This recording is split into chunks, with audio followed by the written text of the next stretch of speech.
ಸಮಸ್ತ ವೀಕ್ಷಕರಿಗೆ ನಮಸ್ಕಾರ. ನಾನು ಕೀರ್ತಿ. ಇದು ಅಂತರಾಳ. ಇದು ಆಂತರ್ಯದ ನೋವಿನ ಕತೆ ವಿಶೇಷ ಕಾರ್ಯಕ್ರಮ. ಒಬ್ಬ ಮಾತುಗಾರ ಎಷ್ಟೋ ಜನರ ಮನಸ್ಸನ್ನ ಗೆಲ್ಲಬಲ್ಲ. ಅದೇ ರೀತಿ ಆ ಮಾತಿನಲ್ಲಿ ಏನೋ ಒಂದು ಅರ್ಥ ಇದೆ, ಒಳಾರ್ಥ ಇದೆ. ಇದನ್ನ ಅರ್ಥ ಮಾಡ್ಕೊಂಡವ ಮಾತ್ರ ನಿಜವಾದ ಪ್ರೇಕ್ಷಕನಾಗ್ತಾನೆ, ಕೇಳುಗ ಆಗ್ತಾನೆ. ಕೇಳುಗರ ಮನಸ್ಸಿನಲ್ಲಿ ಸಂಚಲನ ಮೂಡಿಸಿದಂತಹ ಅದ್ಭುತವಾದ ಧ್ವನಿ ಇವರದು. ಹೋಸ್ಟ್ ಆರ್ಜೆ, ಈ ಎರಡು ಪದಗಳನ್ನ ಸರಿಯಾಗಿ ನಿಭಾಯಿಸಿದಂತಹ ಅದ್ಭುತವಾದ ಮಾತುಗಾರ. ರೇಡಿಯೋ ಜಾಕಿಯಾಗಿ ಕೆಲಸ ಮಾಡಿ ಅದ್ರ ಜೊತೆಗೆ ಹೊರಗಡೆ ಹೋಸ್ಟ್ ಆಗಿ ಸಾಕಷ್ಟು ಹೆಸರು ಮಾಡಿ, ಈಗ ಎಲ್ಲರ ಮನಸ್ಸಲ್ಲಿ ಒಂದು ಆಸೆ ಇರುತ್ತೆ, ವಿದೇಶದಲ್ಲಿ ನಾನು ಹೆಸರು ಮಾಡಬೇಕು ಅಂತ. ವಿದೇಶದಲ್ಲಿ ಕರಾವಳಿಯ ಹೆಸರನ್ನ ಎತ್ತಿ ಹಿಡಿತಾ ಇದ್ದಾರೆ. ಅಂತಹ ಒಬ್ಬ ಅದ್ಭುತವಾದ ಕರಾವಳಿಯ ಹೆಮ್ಮೆಯನ್ನ ಇವತ್ತು ನಾನು ನಿಮ್ಗೆ ಪರಿಚಯ ಮಾಡ್ತಾ ಇದ್ದೇನೆ. RJ Errol ಅವರು ನಮ್ಮ ಜೊತೆ ಇದ್ದಾರೆ. ನಮಸ್ತೆ ಸರ್, ಕಾರ್ಯಕ್ರಮಕ್ಕೆ ಸ್ವಾಗತ. ನಮಸ್ತೆ ಕೀರ್ತಿ, ಹೇಗಿದ್ದೀರಾ? ಆರಾಮಿದ್ದೇನೆ ಸರ್, ನೀವ್ ಹೇಗಿದ್ದೀರಾ? ತುಂಬಾ ಚೆನ್ನಾಗಿದೆ, ತುಂಬಾ ಟೈಮ್ ಆಯ್ತು ನಿಮ್ಮನ್ನು ನೋಡೋದು. ಎಸ್. ಸೊ RJ Errol ಅವರು ಕರಾವಳಿಯ ಹುಡುಗ, ಉಡುಪಿಯ ಉದ್ಯಾವರದಲ್ಲಿ ನೆಲೆಸಿರುವಂತಹ ಒಬ್ಬ ಏನ್ ಹೇಳುವಂಥದ್ದು, ಒಬ್ಬ ಕನಸುಗಾರ ಅಂತ ಹೇಳಿದ್ರು ತಪ್ಪಾಗ್ಲಿಕ್ಕಿಲ್ಲ. ಈಗ ವಿದೇಶದಲ್ಲಿ ಇದ್ದೀರಾ. ನಿಮ್ಮ ಮುಂಚಿನ ದಿನಗಳನ್ನ ಸ್ವಲ್ಪ ಕೇಳುವಂತಹ ಆಸೆ ನನ್ನದು. ಇವತ್ತು ನಾನ್ ನಿಮ್ಗೆ ಕೇಳುಗಳಾಗ್ತೇನೆ, ನೀವು ಮಾತನಾಡ್ತೇನೆ ನಿಮ್ಮ ಮನದಾಳದ ಮಾತು ಅಂತ ನಾನು ನಂಬಿದ್ದೇನೆ. ರೆಡಿ ಇದ್ದೀರಾ ಸರ್? ಖಂಡಿತವಾಗಿ, ನೀವು ಹೇಳಿದ್ಮೇಲೆ ರೆಡಿ.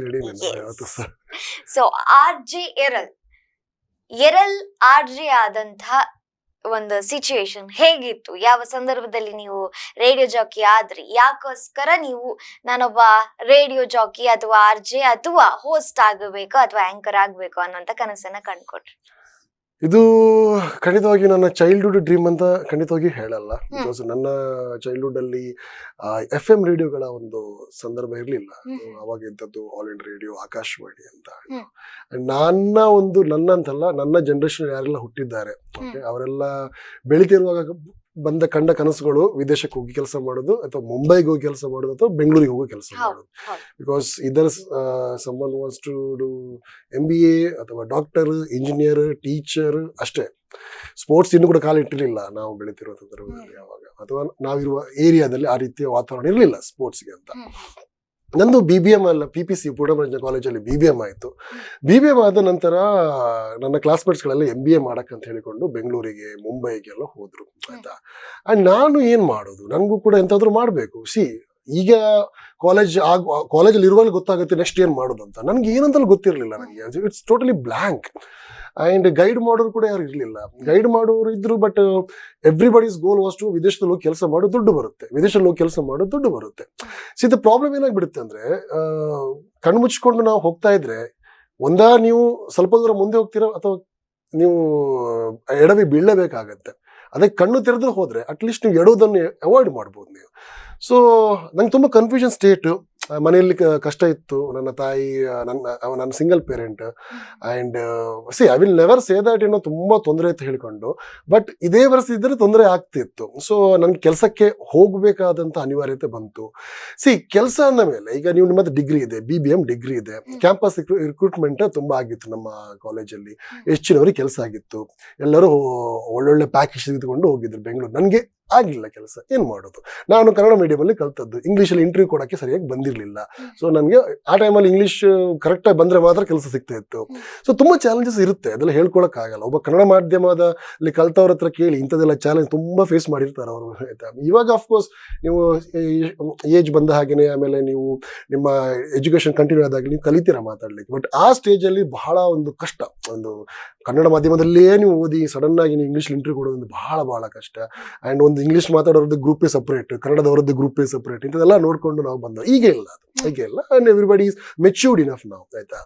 ಸೊ ಹಾಗಿರುವಾಗ ಸಿಕ್ಕಿದ ಕೆಲಸ ಮಾಡಿದೆ ನಾನು. ಎಲ್ಲ ಕೆಲಸ ಏನು ಸಿಗುತ್ತೆ ಅದೆಲ್ಲವೂ ನಾನು ಮಾಡಿದೆ. ನಾನು ಗೇರು ಬೀಜ ಕದ್ದುಕೊಂಡು ಅದನ್ನು ಮಾರ್ತಾ ಇದ್ದೆ, ಪಿಕ್ಚರ್ ನೋಡ್ತಾ ಇದ್ದೆ ನಾನು.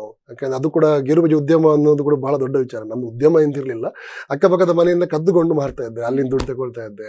ಒಂದು ಗ್ಯಾರೇಜಲ್ಲಿ ಕೆಲಸ ಮಾಡಿದ್ದೇನೆ, ಉಡುಪಿ ಸಿಟಿ ಬಸ್ ಸ್ಟ್ಯಾಂಡ್ ಪಕ್ಕದಲ್ಲಿ ಖಾದರ್ ಅಕ್ಬರ ಯಾವುದೋ ಒಂದು ಬಿಲ್ಡಿಂಗ್ ಇದೆ, ಅಲ್ಲಿ ಒಂದು ಕೆಲಸ ಮಾಡಿದ್ದೇನೆ ನಾನು. ಅದರ ನಂತರ ನಾನು ಮಣಿಪಾಲ KMC ಹಾಸ್ಪಿಟಲಲ್ಲಿ ನಾನು ಒಂದು ರಿಕ್ರೂಟ್ಮೆಂಟ್ ಕಂಪನಿಗೆ, ಆಸ್ಪತ್ರೆಯಲ್ಲಿ ಅಲ್ಲಿ ನರ್ಸ್ ಮತ್ತು ಸ್ಟಾಫ್ಸ್ ಇರ್ತಾರಲ್ಲ ಸೊ ಅವರದೆಲ್ಲ ಅಟೆಂಡೆನ್ಸ್ ಎಲ್ಲ ತೆಗೆಯುವುದು ಅದೆಲ್ಲ ಕೆಲಸ ಮಾಡ್ತಾ ಇದ್ದೆ. ನಾನೊಬ್ಬ ಇನ್ಶೂರೆನ್ಸ್ ಏಜೆಂಟ್ ಆಗಿದ್ದೆ. 8 ಪಾಲಿಸೀಸ್ ನಾನು ಮಾರಿದ್ದೇನೆ ನಾನು. I did everything, all kind of work. ಎಲ್ಲ ಕೆಲಸಗಳನ್ನು ಪ್ರೀತಿಯಿಂದ ಮಾಡಿದ್ದೇನೆ ನಾನು. ಸೊ ಯಾವುದು ಕಷ್ಟ ಅಂತ ಅನಿಸ್ಲಿಲ್ಲ. Whatever I do it lot of love, commitment, dedication, passion ಎಂದು ಮಾಡಿದೆ ಎಲ್ಲ ಆಯ್ತು. ಸೊ ಹೀಗಿರುವಾಗ ಒಂದು ಪೇಪರ್ ಆಡ್ ಬಂದಿತ್ತು. ಏನಂದ್ರೆ ಮಂಗಳೂರಲ್ಲಿ ಒಂದು SFM ಅಂತ ಒಂದು ರೇಡಿಯೋ ಸ್ಟೇಷನ್ ಸ್ಟಾರ್ಟ್ ಆಗ್ತಾ ಇದೆ, ಅದೀಗ ರೆಡ್ FM ಆಗಿದೆ, ನೀವು ಆ್ಯಡ್ ಕೊಡಿ ಅಂತ ಹೇಳಿ, ಬನ್ನಿ ಟ್ರೈ ಮಾಡಿ ಅಂತ ಹೇಳಿ ಬಂದಿತ್ತು. ನನ್ನ ಫ್ರೆಂಡ್ ಅವಿನಾಶ್ ಅಂತ ಹೇಳಿದ, ಅವನು ಪೇಪರ್ಲಿ ಬಂದು ಹೋಗುವಂತ. ನಾನು ಹೋಗಿ ಅಲ್ಲಿ ಆಡಿಷನ್ ಇತ್ತು. ಆಡಿಷನಲ್ಲಿ ನಾನು ಅದೇನೋ ಗಿಮಿಕ್ಸ್ ಎಲ್ಲ ಮಾಡಿಕೊಂಡು, ನಾನು ಸ್ವಲ್ಪ ಸುಳ್ಳೆಲ್ಲ ಹೇಳಿ, ನಾನು ಬಹಳ ದೊಡ್ಡ ರೇಡಿಯೋ ಅಭಿಮಾನಿ, ರೇಡಿಯೋ ಕೇಳ್ತೀನಿ ಅಂತ ಹೇಳಿಕೊಂಡು, ಮತ್ತು ಯಾವುದೋ ಬೆಂಗಳೂರಿನ ಒಂದು FMನ ಫೇಮಸ್ RJ ಪ್ರದೀಪ್ ಅಂತ ಇದ್ರು ಆ ಟೈಮಲ್ಲಿ, ಅವರದೆಲ್ಲ ಮಿಮಿಕ್ರಿ ಎಲ್ಲ ನಾವು ಸ್ವಲ್ಪ ಮಿಮಿಕ್ರಿ ಸಹ ಮಾಡ್ತೇನೆ ನಾನು. ಮಾಡಿಕೊಂಡು ಅವ್ರನ್ನ ಕನ್ವಿನ್ಸ್ ಮಾಡಿಸಿ, ನಾನೊಬ್ಬ ಯಾವ ತರ ಅಂದ್ರೆ, I know how to market myself, I know how to sell myself, ಆಯ್ತಾ. ಸೊ ನಂದು ಸ್ಟ್ರಾಟಜಿನೇ ಬೇರೆ ಇರುತ್ತೆ. ನಾನು ರೆಗ್ಯುಲರ್ ಸ್ಟ್ರಾಟಜಿ ಅಲ್ಲ, ಡಿಫ್ರೆಂಟ್ ಸ್ಟ್ರಾಟಜಿಯಲ್ಲಿ ಹೋಗ್ತೇನೆ. ನಾನು ಒಂದು ವಿಚಾರವನ್ನು ಬಹಳ ಚೆನ್ನಾಗಿ ಹೇಳಕ್ ನಂಗೆ ಬರುತ್ತೆ, ಅದನ್ನ ಅರ್ಥ ಮಾಡಿಸೋಕ್ಕೂ ಬರುತ್ತೆ. So I got selected. ಎಷ್ಟೊಂದು 300-400 ಜನ ಬಂದಿದ್ರು. ತುಂಬಾ ದೊಡ್ಡ ಲೈನ್ ಇತ್ತು ಇಲ್ಲಿ ತಾಜ್ ಹೋಟ್ಲಲ್ಲಿ. ಅಂಡ್ ಅದರಲ್ಲಿ ಒಂದು 6 ಜನ ಸೆಲೆಕ್ಟ್, 6 ಜನರಲ್ಲಿ ನಾನು ಕೂಡ ಒಬ್ಬ. ಸೊ ಹಾಗೆ ನಾನು ಮಂಗಳೂರಿನಲ್ಲಿ ಒಂದು SFM, ಈಗಿನ ರೆಡ್ FM ನಲ್ಲಿ ನಾನೊಂದು ಸರಿಸುಮಾರು 13 ತಿಂಗಳು ಕೆಲಸ ಮಾಡಿದ್ದೇನೆ ನಾನು. And I am one of the first, ಈಗ ಮಂಗಳೂರಲ್ಲಿ ರೇಡಿಯೋ ಇಂಡಸ್ಟ್ರಿ ಸ್ಟಾರ್ಟ್ ಆದಾಗ ಇರುವಂತಹ ಮೊದಲ 7-8 ಜನ RJಗಳಲ್ಲಿ ನಾನು ಕೂಡ ಒಬ್ಬ. ಹಾಗೆ ಅದರಲ್ಲಿ ಆ ಬ್ಯಾಚ್ ಅಲ್ಲಿ ಉಳಿದವ್ರಿಗೆ ಒಬ್ರು ಮಾತ್ರ, ಅದರ ನಂತರದ ಬ್ಯಾಚ್ ಅಲ್ಲಿ ಬಂದವರು ಇನ್ನೂ ಉಳಿದಿದ್ದಾರೆ. ನಡುವೆ ಬಂದ ನಾನು ಮಂಗಳೂರಿಂದ ಹೊರಗೆ ಬಂದಿದ್ದೇನೆ ಇವಾಗ. ಅಂಡ್ ಆಲ್ಮೋಸ್ಟ್ ಅವ್ರ ಜೊತೆ ಕೆಲಸ ಮಾಡಿದವರು ಈಗ ಸಿನಿಮಾ ಇಂಡಸ್ಟ್ರಿಯಲ್ಲಿ ಬಹಳ ದೊಡ್ಡ ಹೆಸರು ಮಾಡಿದ್ದಾರೆ. ತುಂಬಾ ಜನ ಕೆಲಸ ಮಾಡಿದ್ದಾರೆ, ಕೆಲವರು ಉದ್ಯಮಿಯಾಗಿದ್ದಾರೆ, ಕೆಲವರು ಬ್ಯಾಂಕ್ಗಳಲ್ಲಿ ಕೆಲಸ ಮಾಡಿದ್ದಾರೆ. ಸೊ ಒಟ್ಟಿಗಿದ್ದವರೆಲ್ಲ ಒಳ್ಳೆ ಪ್ಲೇಸ್ ಅಲ್ಲಿ ಹೋಗಿದ್ದಾರೆ. ಸೊ ಇದು ನನ್ನ RJ ಕಹಾನಿ. ಕೋರ್ಸ್ ತುಂಬಾ ಚೆನ್ನಾಗಿದೆ ಕೇಳಲಿಕ್ಕೆ. ಈಗ ನೀವ್ ಹೇಳಿದ್ರಿ ಕನ್ನಡ ಮೀಡಿಯಂ ಅಲ್ಲಿ ಓದಿದವ ನಾನು, ಇಂಗ್ಲಿಷ್ ಸರಿಯಾಗಿ ಬರದೆ ಇಂಟರ್ವ್ಯೂ ಅಲ್ಲಿ ಪಾಸ್ ಆಗ್ಲಿಲ್ಲ ಅಂತ. ಆದ್ರೆ ಈಗ ಇಂಗ್ಲಿಷ್ ಚಾನಲ್ ಅಲ್ಲಿ ಕೆಲಸ ಮಾಡ್ತಾ ಇದ್ದೀರಾ ಸರ್, ಇದು ಹೇಗೆ ಜರ್ನಿ? ಅದು ದಿ ಥಿಂಗ್ ಈಸ್, ಈಗ ನಾನು ಮತ್ತೆ 1 ವರ್ಷ ನಾನು ಇಲ್ಲಿ ಕೆಲಸ ಮಾಡಿದೆ ರೇಡಿಯೋದಲ್ಲಿ. ನಂತರ ಕೆಲಸ ಬಿಡ್ಬೇಕಾಗಿ ಬಂತು. ಬಿಕಾಸ್ ದಟ್ 2007, 8, 9 ಅನ್ನೋದು ರೆಸೆಷನ್ ಪೀರಿಯಡ್ ಆ ಟೈಮಲ್ಲಿ. ಇವಾಗ ಸ್ಕೂಲಲ್ಲಿ ಇದ್ರ ಅನ್ಸುತ್ತೆ. ಬಹಳ ಆಗ ರೆಸೆಷನ್ ಅಂದ್ರೆ ಅನೇಕ ಆರ್ಥಿಕ ಕುಸಿತ ಆಗಿತ್ತು ಬೇರೆ ಬೇರೆ ಕಡೆಗಳೆಲ್ಲ. ಹೆಚ್ಚಿನ ಉದ್ಯೋಗ ಹೋಗಿತ್ತು ಆ ಟೈಮಲ್ಲೆಲ್ಲ. ಸೊ ಹಣಕಾಸು ರೊಟೇಷನ್ ಆಗ್ತಾ ಇರಲಿಲ್ಲ, ಎಲ್ರಿಗೂ ಸಮಸ್ಯೆ ಆಗಿತ್ತು. ಅದು ಆರ್ಥಿಕ ರೆಸೆಷನ್ ಅಂತ ಹೇಳ್ತಾರೆ. ಸೊ ಆ ಟೈಮಲ್ಲಿ ಕೆಲಸ ಉಳಿಯುತ್ತಾ ಇಲ್ವಾ ಎಂಬ ಒಂದು ಕನ್ಫ್ಯೂಷನ್ ಕಾಡಿತ್ತು. ಸೊ ಆವಾಗ ನಾನೊಂದು ನಿರ್ಧಾರ ತೆಗೆದುಕೊಂಡೆ. So it is better me to quit myself ಅಂತ. ಸೊ ನನ್ನ ಫ್ರೆಂಡ್ ಸಜೆಷನ್ ಮಾಡಿದ ಎಜುಕೇಶನ್ ಕಂಟಿನ್ಯೂ ಮಾಡುವಂತ. So Manipal Institute of Communication ಅಲ್ಲಿ ನಾನು ಜಾಯ್ನ್ ಆದೆ. ನಾನು ಅಲ್ಲಿ ಕೂಡ ಇಂಟರ್ವ್ಯೂ ಇಂಗ್ಲಿಷ್ ಅಲ್ಲಿ ಇದ್ದದ್ದು. ಅದು ಬಹಳ ಕಷ್ಟ ಆಯಿತು. ನಾನು ಬರ್ತ್ಕೊಂಡು ಹೋಗಿದ್ದೆ ನಾನು, ಲೈಕ್ ಎಂತ ಇಂಟ್ರೊಡ್ಯೂಸ್ ಮಾಡೋದು ಹೇಳಿಕೊಂಡು. ಇದೇ ರೀತಿ ಕ್ವಶನ್ ಕೇಳ್ತಾರಂತ ಅನ್ಕೊಂಡಿದ್ದೆ, ಬಟ್ ಅಲ್ಲಿ ಉಲ್ಟಾ ಕೇಳಿದ್ರು, ಏನೋ ಆನ್ಸರ್ ಕೊಟ್ಟಿದ್ದೆ ನಾನು. ನಂದೊಂದು ಪಾಲಿಸಿ ಏನಿದೆ, ನಾನು ಕಾನ್ಫಿಡೆಂಟ್ ತುಂಬಾ ಇದೆ ನನ್ನ ಮೇಲೆ. ಅದು ಬಂಡ ಧೈರ್ಯ ಅಂತ ಹೇಳೋದು ಗೊತ್ತಿಲ್ಲ, ಏನಾದ್ರೂ ಮಾಡಿ ಬರ್ತೇನೆ ಅಂತ ಕಾನ್ಫಿಡೆನ್ಸ್ ಇದೆ ನನಗೆ. ಸೊ ಮೊದಲ 6 ತಿಂಗಳು ನನ್ನ ಜೊತೆ ಯಾರು ಸರಿಯಾಗಿ ಮಾತಾಡ್ತಿರ್ಲಿಲ್ಲ. ಅಂದ್ರೆ ಹಾಗಂತಲ್ಲ, ನೀವು ಮಾತಾಡಿದ್ರೆ ನಾನೇನು ಉತ್ತರ ಕೊಡಬೇಕು, ಅದು ಉತ್ತರ ಅವ್ರಿಗೆ ಅರ್ಥ ಆಗಲ್ಲ. So it was little bit tough. ಅದು ಬಹಳ ಕಷ್ಟ ಆಗ್ಬಿಡುತ್ತೆ. ಅಂದ್ರೆ ಈಗ ಮಣಿಪಾಲ ಕಲಿಯುವಾಗ ಅಂದ್ರೆ ತುಂಬಾ ಕಲ್ಚರ್ ಡಿಫ್ರೆನ್ಸ್ ಇರುತ್ತೆ. ಕಲ್ಚರ್ ಡಿಫ್ರೆನ್ಸ್ ಅಂದ್ರೆ ನಮ್ದು ಈ ಊರಿನವ್ರು, ನಾವು ಹೇಗಿರ್ತೋ ಹಾಗಿರ್ತೇವೆ. ಕೇರಳದಿಂದ ಬಂದವರು ಇರ್ತಾರೆ, ನಾರ್ತ್ ಇಂದ ಬಂದವರು ಇರ್ತಾರೆ, ಮತ್ತೆ ಈಸ್ಟ್ ವೆಸ್ಟ್ ಇಂದ ಬಂದವರು ಇರ್ತಾರೆ, ಆಮೇಲೆ ಈ ಕಡೆಯಿಂದ ಬಂದವರು ಇರ್ತಾರೆ. ಹಾಗಿರುವಾಗ ಒಂದೊಂದು ಕಲ್ಚರ್, ವಿಭಿನ್ನ ಆಚಾರ ವಿಚಾರಗಳು, ಮಾತುಗಳು ಬೇರೆ ಇರುತ್ತೆ. ಸೊ ಟೆಕ್ನಿಕಲ್ ಆಗಿ ಅಷ್ಟೊಂದು ಫ್ರೆಂಡ್ಸ್ ಇರಲಿಲ್ಲ ಮೊದಲ ಸೆಮಿಸ್ಟರ್ ಅಲ್ಲಿ. ಬಹಳ ಕಷ್ಟ ಆಯ್ತು ತುಂಬಾ. ಬಟ್ ಅದೇನಾಗ್ಬಿಡುತ್ತೆ ಅಂದ್ರೆ, ನಿಮ್ಮ ಸುತ್ತಮುತ್ತ ಎಲ್ಲರೂ ಕೂಡ ಇಂಗ್ಲಿಷ್ ಮಾತಾಡ್ತಿದ್ದು, ಅದೆಲ್ಲ ಕೇಳ್ಕೊಂಡು ತಪ್ಪುಗಳನ್ನು ಮಾಡ್ಕೊಂಡು ಈಗ ದೇವರದೇ ಮುಂದೆ ಹೋಗ್ತಾ ಇದೆ. ಇಟ್ಸ್ ನಾಟ್ ಕಷ್ಟದ ಕೆಲಸ ಏನಿಲ್ಲ. ಎಲ್ಲರೂ anybody can learn. Just that ನೀವು ಸ್ವಲ್ಪ ಹೆದರಬಾರ್ದು ಅಷ್ಟೇ, ನೀವು ಭಯ ಪಡಬಾರ್ದು. ಯಾವುದಕ್ಕೆ ನೀವು ಭಯ ಪಡ್ತೀರಾ ಅದು ನಿಮ್ಮನ್ನು ಭಯ ಪಡಿಸುತ್ತೆ. ನೀವು ಇಲ್ಲ ನಂಗೆ ಬರುತ್ತೆ ಅಂತಂದ್ರೆ ಮುಂದೆ ಹೋಗ್ತಿರ್ತೀರಾ ಅಷ್ಟೇ, ಸಿಂಪಲ್. ಸೊ ನಾವು ಅಷ್ಟೇನು ದೊಡ್ಡ ಚೆನ್ನಾಗಿ ಬರಲ್ಲ, ಬಟ್ ತೊಂದರೆ ಇಲ್ಲ. ನಾನು ಏನ್ ಹೇಳಲಿಕ್ಕೆ ಹೊರಟಿದ್ದೆ ಅದನ್ನ ಹೇಳಿಸ್ಬೇಕು ಅಷ್ಟೇ. ಸೊ ಇಲ್ಲಿ ನಿಮ್ಗೆ ಒಳ್ಳೆ ಹೆಸರೇ ಇತ್ತು. ಒಳ್ಳೆ ಹೆಸರು ಅಂದ್ರೆ ಹೇಗೆ ಅಂತ ಹೇಳಿದ್ರೆ RJ ಆಗಿ ಪಾಪ್ಯುಲರೇ ಇದ್ರಿ ಈ ಭಾಗದಲ್ಲಿ. ಎಸ್, ಸೊ ಸಾಕಷ್ಟು ಜನರ ಕಾಂಟ್ಯಾಕ್ಟ್ ಕೂಡ ಇದೆ. ದೊಡ್ಡ ದೊಡ್ಡ ಸೆಲೆಬ್ರಿಟೀಸ್ ಗಳು ಮೊದಲು ಬಂದು ಏರಲ್ ಅವರನ್ನ ಮೀಟ್ ಆಗ್ತಾರಂತೆ, ಏರಲ್ ಅವರಿಗೆ ಇಂಟರ್ವ್ಯೂ ಕೊಡ್ತಾರಂತೆ, ಆಮೇಲೆ ಬೇರೆ ಬೇರೆ ಕಡೆ ಅವ್ರು ಹೋಗ್ತಾರಂತೆ. ಜೊತೆಗೆ ಏರಲ್ ಅವರು ಸಜೆಸ್ಟ್ ಮಾಡ್ತಾರಂತೆ, ಇಂತ ಸೆಲೆಬ್ರಿಟಿ ಬಂದಿದಾರಪ್ಪ, ಮೀಟ್ ಆಗಿ ಇಂಟರ್ವ್ಯೂ ಮಾಡಿ ಅಂತ. ಅಷ್ಟೆಲ್ಲ ಕಾಂಟ್ಯಾಕ್ಟ್ಸ್ ಹೇಗೆ sir? See again I take some time to explain. So ನೀವು ಯಾವ್ದಾದ್ರು ಒಂದು ಕೆಲಸದ ಮೇಲೆ ಬಹಳ ಶ್ರದ್ಧೆ ಪ್ರೀತಿ ಇದ್ರೆ ಉಂಟಲ್ಲ, ಆ ಕೆಲಸ ನಿಮ್ಮನ್ನು ಪ್ರೀತಿಸಕ್ಕೆ ಶುರು ಮಾಡುತ್ತೆ, ಆಯ್ತಾ. ಸೊ ನೀವು ಸಂಬಂಧಗಳನ್ನು ಫೋರ್ಸ್ಫುಲಿ ಬಳಸಕ್ಕಾಗಲ್ಲ. ಇವತ್ತು ನೋಡಿ, ನಾನು ನಿಮ್ಮ ಜೊತೆ ಟೀಮ್ ಜೊತೆ ಕನೆಕ್ಟ್ ಇಲ್ಲದೆ ಆಲ್ಮೋಸ್ಟ್ 1 ವರ್ಷ ಮೇಲಾಯ್ತು. ಯಾಕೆ ಕರೆದ್ರಿ ನನ್ನನ್ನು? ಸೊ ಇರುವಾಗ ನಾನು ಏನೋ ಒಂದು ಒಳ್ಳೇದು ಮಾಡಿರ್ಬೋದು, ನನ್ನ ನೆನಪಿಸ್ಕೊಂಡು ಕರೆದ್ರಿ ನೀವು. This is what I do ever. ನಾನು ಯಾರದೇ ಸಂದರ್ಶನ ಮಾಡಲಿ ಅಥವಾ ಯಾರದೇ ಜೊತೆ ನಾನು ಒಂದು ಏನಾದರೂ ಕೆಲಸ ಮಾಡಲಿ, ನಾನು ಅವ್ರ ಜೊತೆ ಸಂಬಂಧ ಇಟ್ಕೊಳ್ತೇನೆ. ನಾನು I add them on my ಏನ್ ಹೇಳ್ತೇವೆ ಬ್ರಾಡ್ಕಾಸ್ಟ್ ಲಿಸ್ಟ್ ಆಡ್ ಮಾಡ್ತೇನೆ. ಅಟ್ಲೀಸ್ಟ್ ತಿಂಗಳಿಗೆ ವಾರಕ್ಕೊಂದು ಏನಾದ್ರು ಮೆಸೇಜ್ ಮಾಡ್ತೇನೆ. So that is the way of I keep in touch people. So ನೀವು ಒಬ್ಬರ ಜೊತೆ ಚೆನ್ನಾಗಿ ಸಂಬಂಧ ಇಟ್ಕೊಂಡ್ರ ಆ ಸಂಬಂಧನ ನಿಮ್ಮನ್ನು ಕಾಪಾಡುತ್ತೆ. ಈಗ ನಮ್ದು ತುಂಬಾ ಜನರ ತಪ್ಪು ಏನಂದ್ರೆ, ಅರ್ಜೆಂಟ್ ಕೆಲಸ ಆಗ್ಬೇಕು, ಕೆಲಸ ಆಯ್ತಾ ಒಂದು ಫೋನ್ ಮಾಡಿದ್ರೆ ಮುಗೀತು, tank bye bye, tata bye bye, ಮತ್ತೆ ನೆಕ್ಸ್ಟ್ ಫೋನ್ ಮಾಡಿದೆ. ಅವಾಗ ಆ ನಡುವೆ ಅವನ ಹುಟ್ಟುಹಬ್ಬ ಬರುತ್ತೆ, ಅವನ ಆನಿವರ್ಸರಿ ಬರ್ಬೋದು, ನಾವು ವಿಷಯ ಮಾಡಲ್ಲ. ನಾವು ಸುಮ್ಮನೆ ಸೋಷಿಯಲ್ ಮೀಡಿಯಾದಲ್ಲಿ ಫೇಸ್ಬುಕ್ ಅಲ್ಲಿ ನೋಡ್ತೇವೆ, ಬರ್ಡೇ ಬಂದಿದೆ ನೋಡ್ತೇವೆ, ಸ್ಕ್ರೋಲ್ ಮಾಡ್ತೇವೆ. ಬೇಸರ ಆಗುತ್ತೆ ಕೆಲಸ ಅಲ್ಲ. ನಮ್ಮ ಹುಟ್ಟುಹಬ್ಬದ ಸ್ಟೋರಿ ನಾವು ಹಾಕಿರ್ತೇವೆ, ನಮ್ಮವರೇ ನೋಡ್ತಾರೆ, ಯಾರು ರಿಪ್ಲೈ ಕೊಡಲ್ಲ. So it hurts some time. But wherever I see something, I make sure that I wish them at least ನಿಮ್ಮ ಶುಭಾಶಯಗಳು ಅಂತ. I always keep people happy, try to keep happy ಅಷ್ಟೇ. ನೀವು ಎಲ್ಲರೂ ಸಮಾಧಾನ ಮಾಡ್ಲಿಕ್ಕೆ ಆಗಲ್ಲ. ಸೊ ನೀವು ನಾನು ಕೆಲಸದ ಮೇಲೆ ಹುಚ್ಚನಾಗಿ ಕೆಲಸ ಮಾಡಿದ್ದೇನೆ. ನಾನು ಹುಚ್ಚನಾಗಿ ನನ್ನ ಬಗ್ಗೆ ನನಗಿಂತ ಜಾಸ್ತಿ ನನ್ನ ಜೊತೆ ಕೆಲಸ ಮಾಡಿದವರು ಪ್ಲಸ್ ನಮ್ಮ ಕೇಳುಗರು, ನಮ್ಮ ಜಾಹೀರಾತರು ಎಲ್ಲರೂ ಹೇಳ್ತಾರೆ, ಎವ್ರಿಬಡಿ. ನಂದು ಓಪನ್ ಬುಕ್ ಅದು. ನಾನು ಪ್ರತಿ ದಿನಕ್ಕೆ 12-13 ಗಂಟೆನೂ ಕೆಲಸ. ಇದು ಇನ್ನೊಂದು ಸ್ಟೇಷನ್ ಅಲ್ಲಿ ಬಿಗ್ FM ಎಲ್ಲ ಕೆಲಸ ಮಾಡ್ತಿರುವಾಗ 12-13 ಅವರ್ಸ್ ಕೆಲಸ ಮಾಡಿದ್ದೇನೆ. ಅದೇ ಆಫೀಸಲ್ಲಿ ಮಲಗಿದ್ದೇನೆ ನಾನು ಎಷ್ಟೋ ಒಂದು ಸಲ ಈ ರೀತಿ ನಾನು ಯಾರಿಗೆ ಅಡ್ವೈಸ್ ಮಾಡಲ್ಲ. Never do all such things. ನಾನು ಶೋ ಮಾಡ್ತಾ ಇರುವಾಗ ನನಗೆ ಒಂದು ಕಾಲ್ ಬಂದಿತ್ತು ನನ್ನ ಮನೆಯಿಂದ. ನನ್ನ ತಾಯಿ ರೋಡಲ್ಲಿ ಬಿದ್ದಿದ್ದಾರೆ, ಅವರಿಗೆ ಪ್ರಾಬ್ಲಮ್ ಹೇಳ್ಕೊಂಡು. ನಾನೇನು ಮಾಡಿದೆ, ನಾನು ಇಮಿಡಿಯೇಟ್ಲಿ ಶೋ ಮುಗಿಸ್ಕೊಂಡು ರೆಕಾರ್ಡ್ ಎಲ್ಲ ಮಾಡಿಕೊಂಡು ಸ್ವಲ್ಪ ಮೇಲ್ಸ್ ಎಲ್ಲ ಹಾಕೋದಿತ್ತು, ಉಡುಪಿಗೆ ಹೋದೆ. ಅಲ್ಲಿ ಅವರಿಗೆ ಮನೆಯಲ್ಲೇ ಇದ್ರು, ಯಾರೂ ಕೂಡ ಅವ್ರನ್ನ ಹಾಸ್ಪಿಟ್ಲಿಗೆ ತೆಗೆದುಕೊಂಡು ಬರಲಿಲ್ಲ. ಸೊ ನಾನು ಅವ್ರ ಹಾಸ್ಪಿಟ್ಲಿಗೆ ಅಡ್ಮಿಟ್ ಮಾಡಿದಾಗ ಲಕ್ಕಿಲಿ ಆ ಡಾಕ್ಟರ್ ಉಂಟಲ್ಲ, ನಮ್ಮ ಸ್ಯಾಂಡಲ್ವುಡ್ ಸ್ಟಾರ್ ರಕ್ಷಿ ಶೆಟ್ಟಿ ಅವರ ಫ್ರೆಂಡ್. ಆ ರಕ್ಷಿ ಶೆಟ್ಟಿ ಅವರದ್ದು ಉಳಿದವರು ಕಂಡತ್ತಿ ಸಿನಿಮಾ ರಿಲೀಸ್ ಆಗಿತ್ತು ಆ ಟೈಮಲ್ಲಿ. ಅದ ಘಟನೆ ಇದು 2014-15 ಅಲ್ಲಿ. ಸೊ ಅವರು ನನ್ನ ಫೋಟೋ ರಕ್ಷಿ ಶೆಟ್ಟಿ ಜೊತೆ ನೋಡಿದ್ರು, ಆಯ್ತಾ. ಈ ಸರ್ ಡೋಂಟ್ ವರಿ, ನಾನು ನೋಡ್ಕೊಳ್ತೇನೆ ಹೇಳಿದ್ರು, ಉಡುಪಿ TMI ಹಾಸ್ಪಿಟಲ್ ಅಲ್ಲಿ. ಅದ ನಂತರ ಅವ್ರಿಗೆ ನೆಕ್ಸ್ಟ್ ಆಪರೇಷನ್ ಇತ್ತು. ಸೊ ಆಪರೇಷನ್ ಮುಗಿಸಿಕೊಂಡು ಆಪರೇಷನ್ ಎಲ್ಲ ಅವರು ನಿಂತು ಅವ್ರನ್ನ ಅಡ್ಮಿಟ್ ಮಾಡಿ ಸಂಜೆ ಆಫೀಸಿಗೆ ನಾನು ಬಂದಿದ್ದೆ. ಅದು ಆಗ ಅಷ್ಟೊಂದು ಪ್ಯಾಷನ್ ಕಮಿಟ್ಮೆಂಟ್ ಅಲ್ಲಿ ನಾನು ಕೆಲಸ ಮಾಡಿದ್ದೆ. ಬಟ್ ನಾನು ಜಸ್ಟಿಫೈ ಮಾಡಲ್ಲ ಅದೆಲ್ಲ ನಾನು ಮಾಡಿ ಸರಿಯಾ ತಪ್ಪು ಹೇಳಿಕೊಂಡು ನಾನು. ಬಟ್ ಆ ಲೆವೆಲ್ ಅಲ್ಲಿ ನಾನು ಕೆಲಸದ ಹುಚ್ಚ. ಅಂದ್ರೆ ನಾನು ಹಾಗಂತ ಹೇಳಿಕೊಂಡು ನಾನು ಫ್ಯಾಮಿಲಿ ಕಮಿಟ್ಮೆಂಟ್ ಅನ್ನು ಪೂರ್ತಿ ಮಾಡಿದ ವ್ಯಕ್ತಿ ಅಲ್ಲ. ಅಲ್ಲೂ ಚೆನ್ನಾಗಿ ನೋಡ್ಕೊಂಡು ಐ ಮೇಡ್ ಶೋ ದ್ಯಾಟ್ ಅಲ್ಲಿ ಕರೆಕ್ಟ್ ಟ್ರೀಟ್ಮೆಂಟ್ ಸಿಗುತ್ತೆ, ಅಲ್ಲಿ ನೋಡ್ಕೊಂಡಿದ್ದಾರೆ, ಎಲ್ಲ ನೋಡ್ಕೊಂಡು ಇಲ್ಲಿನೂ ಬಂದಿದ್ದೆ ನಾನು. ಆ ರೀತಿ ನಾನು ಕೆಲಸ ಮಾಡ್ತಾ ಇದ್ದೆ ನಾನು. So much of commitment passion ಇದ್ರೆ ಉಂಟಲ್ಲ, ನಿಮ್ಮನ್ನು ಹುಡುಕಿಕೊಂಡು ಬರ್ತಾರೆ ಜನ, ನಿಮ್ಮನ್ನು ನೋಡ್ಕೊಂಡು ಬರ್ತಾರೆ. ಅಂಡ್ ಈಗಿನ ಜನ ಹೇಗೆ ಅಂದ್ರೆ 10 ನಿಮಿಷದಲ್ಲಿ ನಿಮ್ಮನ್ನು ಕಂಡುಹಿಡಿತಾರೆ, ನೀವು ಯಾವ ರೀತಿ ವ್ಯಕ್ತಿ ಹೇಳಿಕೊಂಡು. It's all about like that. So probably ನಾನು ಒಳ್ಳೆ ಕೆಲಸ ಮಾಡಿರ್ಬೋದು, ಸರಿಯಾದ ಕೆಲಸ ಮಾಡಿರ್ಬೋದು, ಅದರಿಂದಾಗಿ ಸಂಬಂಧಗಳು ಉಳಿದುಕೊಂಡಿದೆ. ತುಂಬಾ ದೊಡ್ಡ ಸಂಬಂಧಗಳು ಹಾಗೆ ಉಳಿದುಕೊಂಡಿದೆ. I never ever say that they are my contacts. I think it's a good relationship ಅಂತ ಹೇಳ್ತೇನೆ. ಕಾಂಟ್ಯಾಕ್ಟ್ ಸ್ವಲ್ಪ ಸಣ್ಣ ವರ್ಡ್ ಆಗುತ್ತೆ, ಒಳ್ಳೆ ಸಂಬಂಧಗಳು ಸ್ವಲ್ಪ ತೂಕ ಇರುವ ಸಂಬಂಧಗಳಾಗುತ್ತೆ. ಸೊ ಎರಲ್ ಅವರು ಹೆಲ್ಪಿಂಗ್ ನೇಚರ್ ಗೆ ಸ್ವಲ್ಪ ಫೇಮಸ್ ಅಂತೆ, ಪಾಪ್ಯುಲರ್ ಅಂತೆ. ಯಾರು ಹೇಳಿಲ್ಲ. ನಂದೊಂದು ಸಮಸ್ಯೆ ಏನಂದ್ರೆ, ನಾನು ಒಂದು ಋಣ ಅಂತ ಇರುತ್ತೆ. ನಾನು ಒಬ್ಬರಿಂದ ತಕೊಂಡ್ರೆ ಅದು ಇನ್ನೊಬ್ರಿಗೆ ಪಾಸ್ ಆನ್ ಮಾಡ್ಬೇಕು. ನಾವು ಇದು ಪ್ರಾಬ್ಲಮ್ ಏನಂದ್ರೆ, ನಮ್ದು ತುಂಬಾ ಜನ ಪ್ರಾಬ್ಲಮ್ ಇರುತ್ತೆ. ನಮ್ಗೆ ತಗೊಳ್ಳುವಾಗ ಎಲ್ಲವೂ ಬೇಕು, ನಮ್ಗೆ ಕೊಡುವಾಗ ನಮ್ದು ಕೈ ಸ್ವಲ್ಪ ಸಣ್ಣದಾಗಿತ್ತು. ಹಾಗೆ ಮಾಡಬಾರ್ದು. ನೀವು ಒಂದೇ ಹೇಳ್ತೇನೆ, ನಂಗೆ 36 years ಈಗ ಈ ಒಂದು ಆಯುಷ್ಯದ ಅರ್ಧ ಭಾಗದಲ್ಲಿ ಇದ್ದೇನೆ. ನೀವು ಸಹಾಯ ಮಾಡ್ತೀರಾ ಅದಕ್ಕೆ ಡಬಲ್ ನಿಮ್ಗೆ ಸಿಗುತ್ತೆ. ಕೋಟ್ ಅನ್ ಕೋಟ್ ಹಣಕಾಸಿನ ಬಗ್ಗೆ ನಾನು ಏನಕ್ಕೆ ಹೇಳಕ್ ಹೋಗಲ್ಲ, ಬಿಕಾಸ್ ನಾನು ಹಣಕಾಸು ಯಾರಿಗೂ ಮಾಡಿಲ್ಲ, ಆನೆಸ್ಟ್ ಆಗಿ ಹೇಳ್ತೇನೆ ನಾನು. ಬಟ್ ಹಣಕಾಸೇ ನಿಮ್ಮ ಸಹಾಯ ಅಲ್ಲ ಯಾವತ್ತೂ. You can give them time.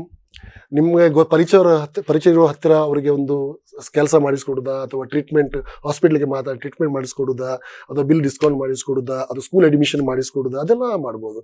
Especially ನಾನು ಏನು ಸಹಾಯ ಮಾಡಿದ್ದೇನೆ ಅಂದ್ರೆ, ಸರ್ಕಾರಿ ಯೋಜನೆಗಳನ್ನು ಜನರಿಗೆ ಡೈರೆಕ್ಟ್ ಆಗಿ ತಲುಪಿಸುವಂತಹ ಕೆಲವೊಂದು ಕೆಲಸ ಮಾಡಿದ್ದೇನೆ. ಅದನ್ನು ನಾನು ಒಪ್ಕೊಳ್ತೇನೆ ಆನೆಸ್ಟ್ ಆಗಿ.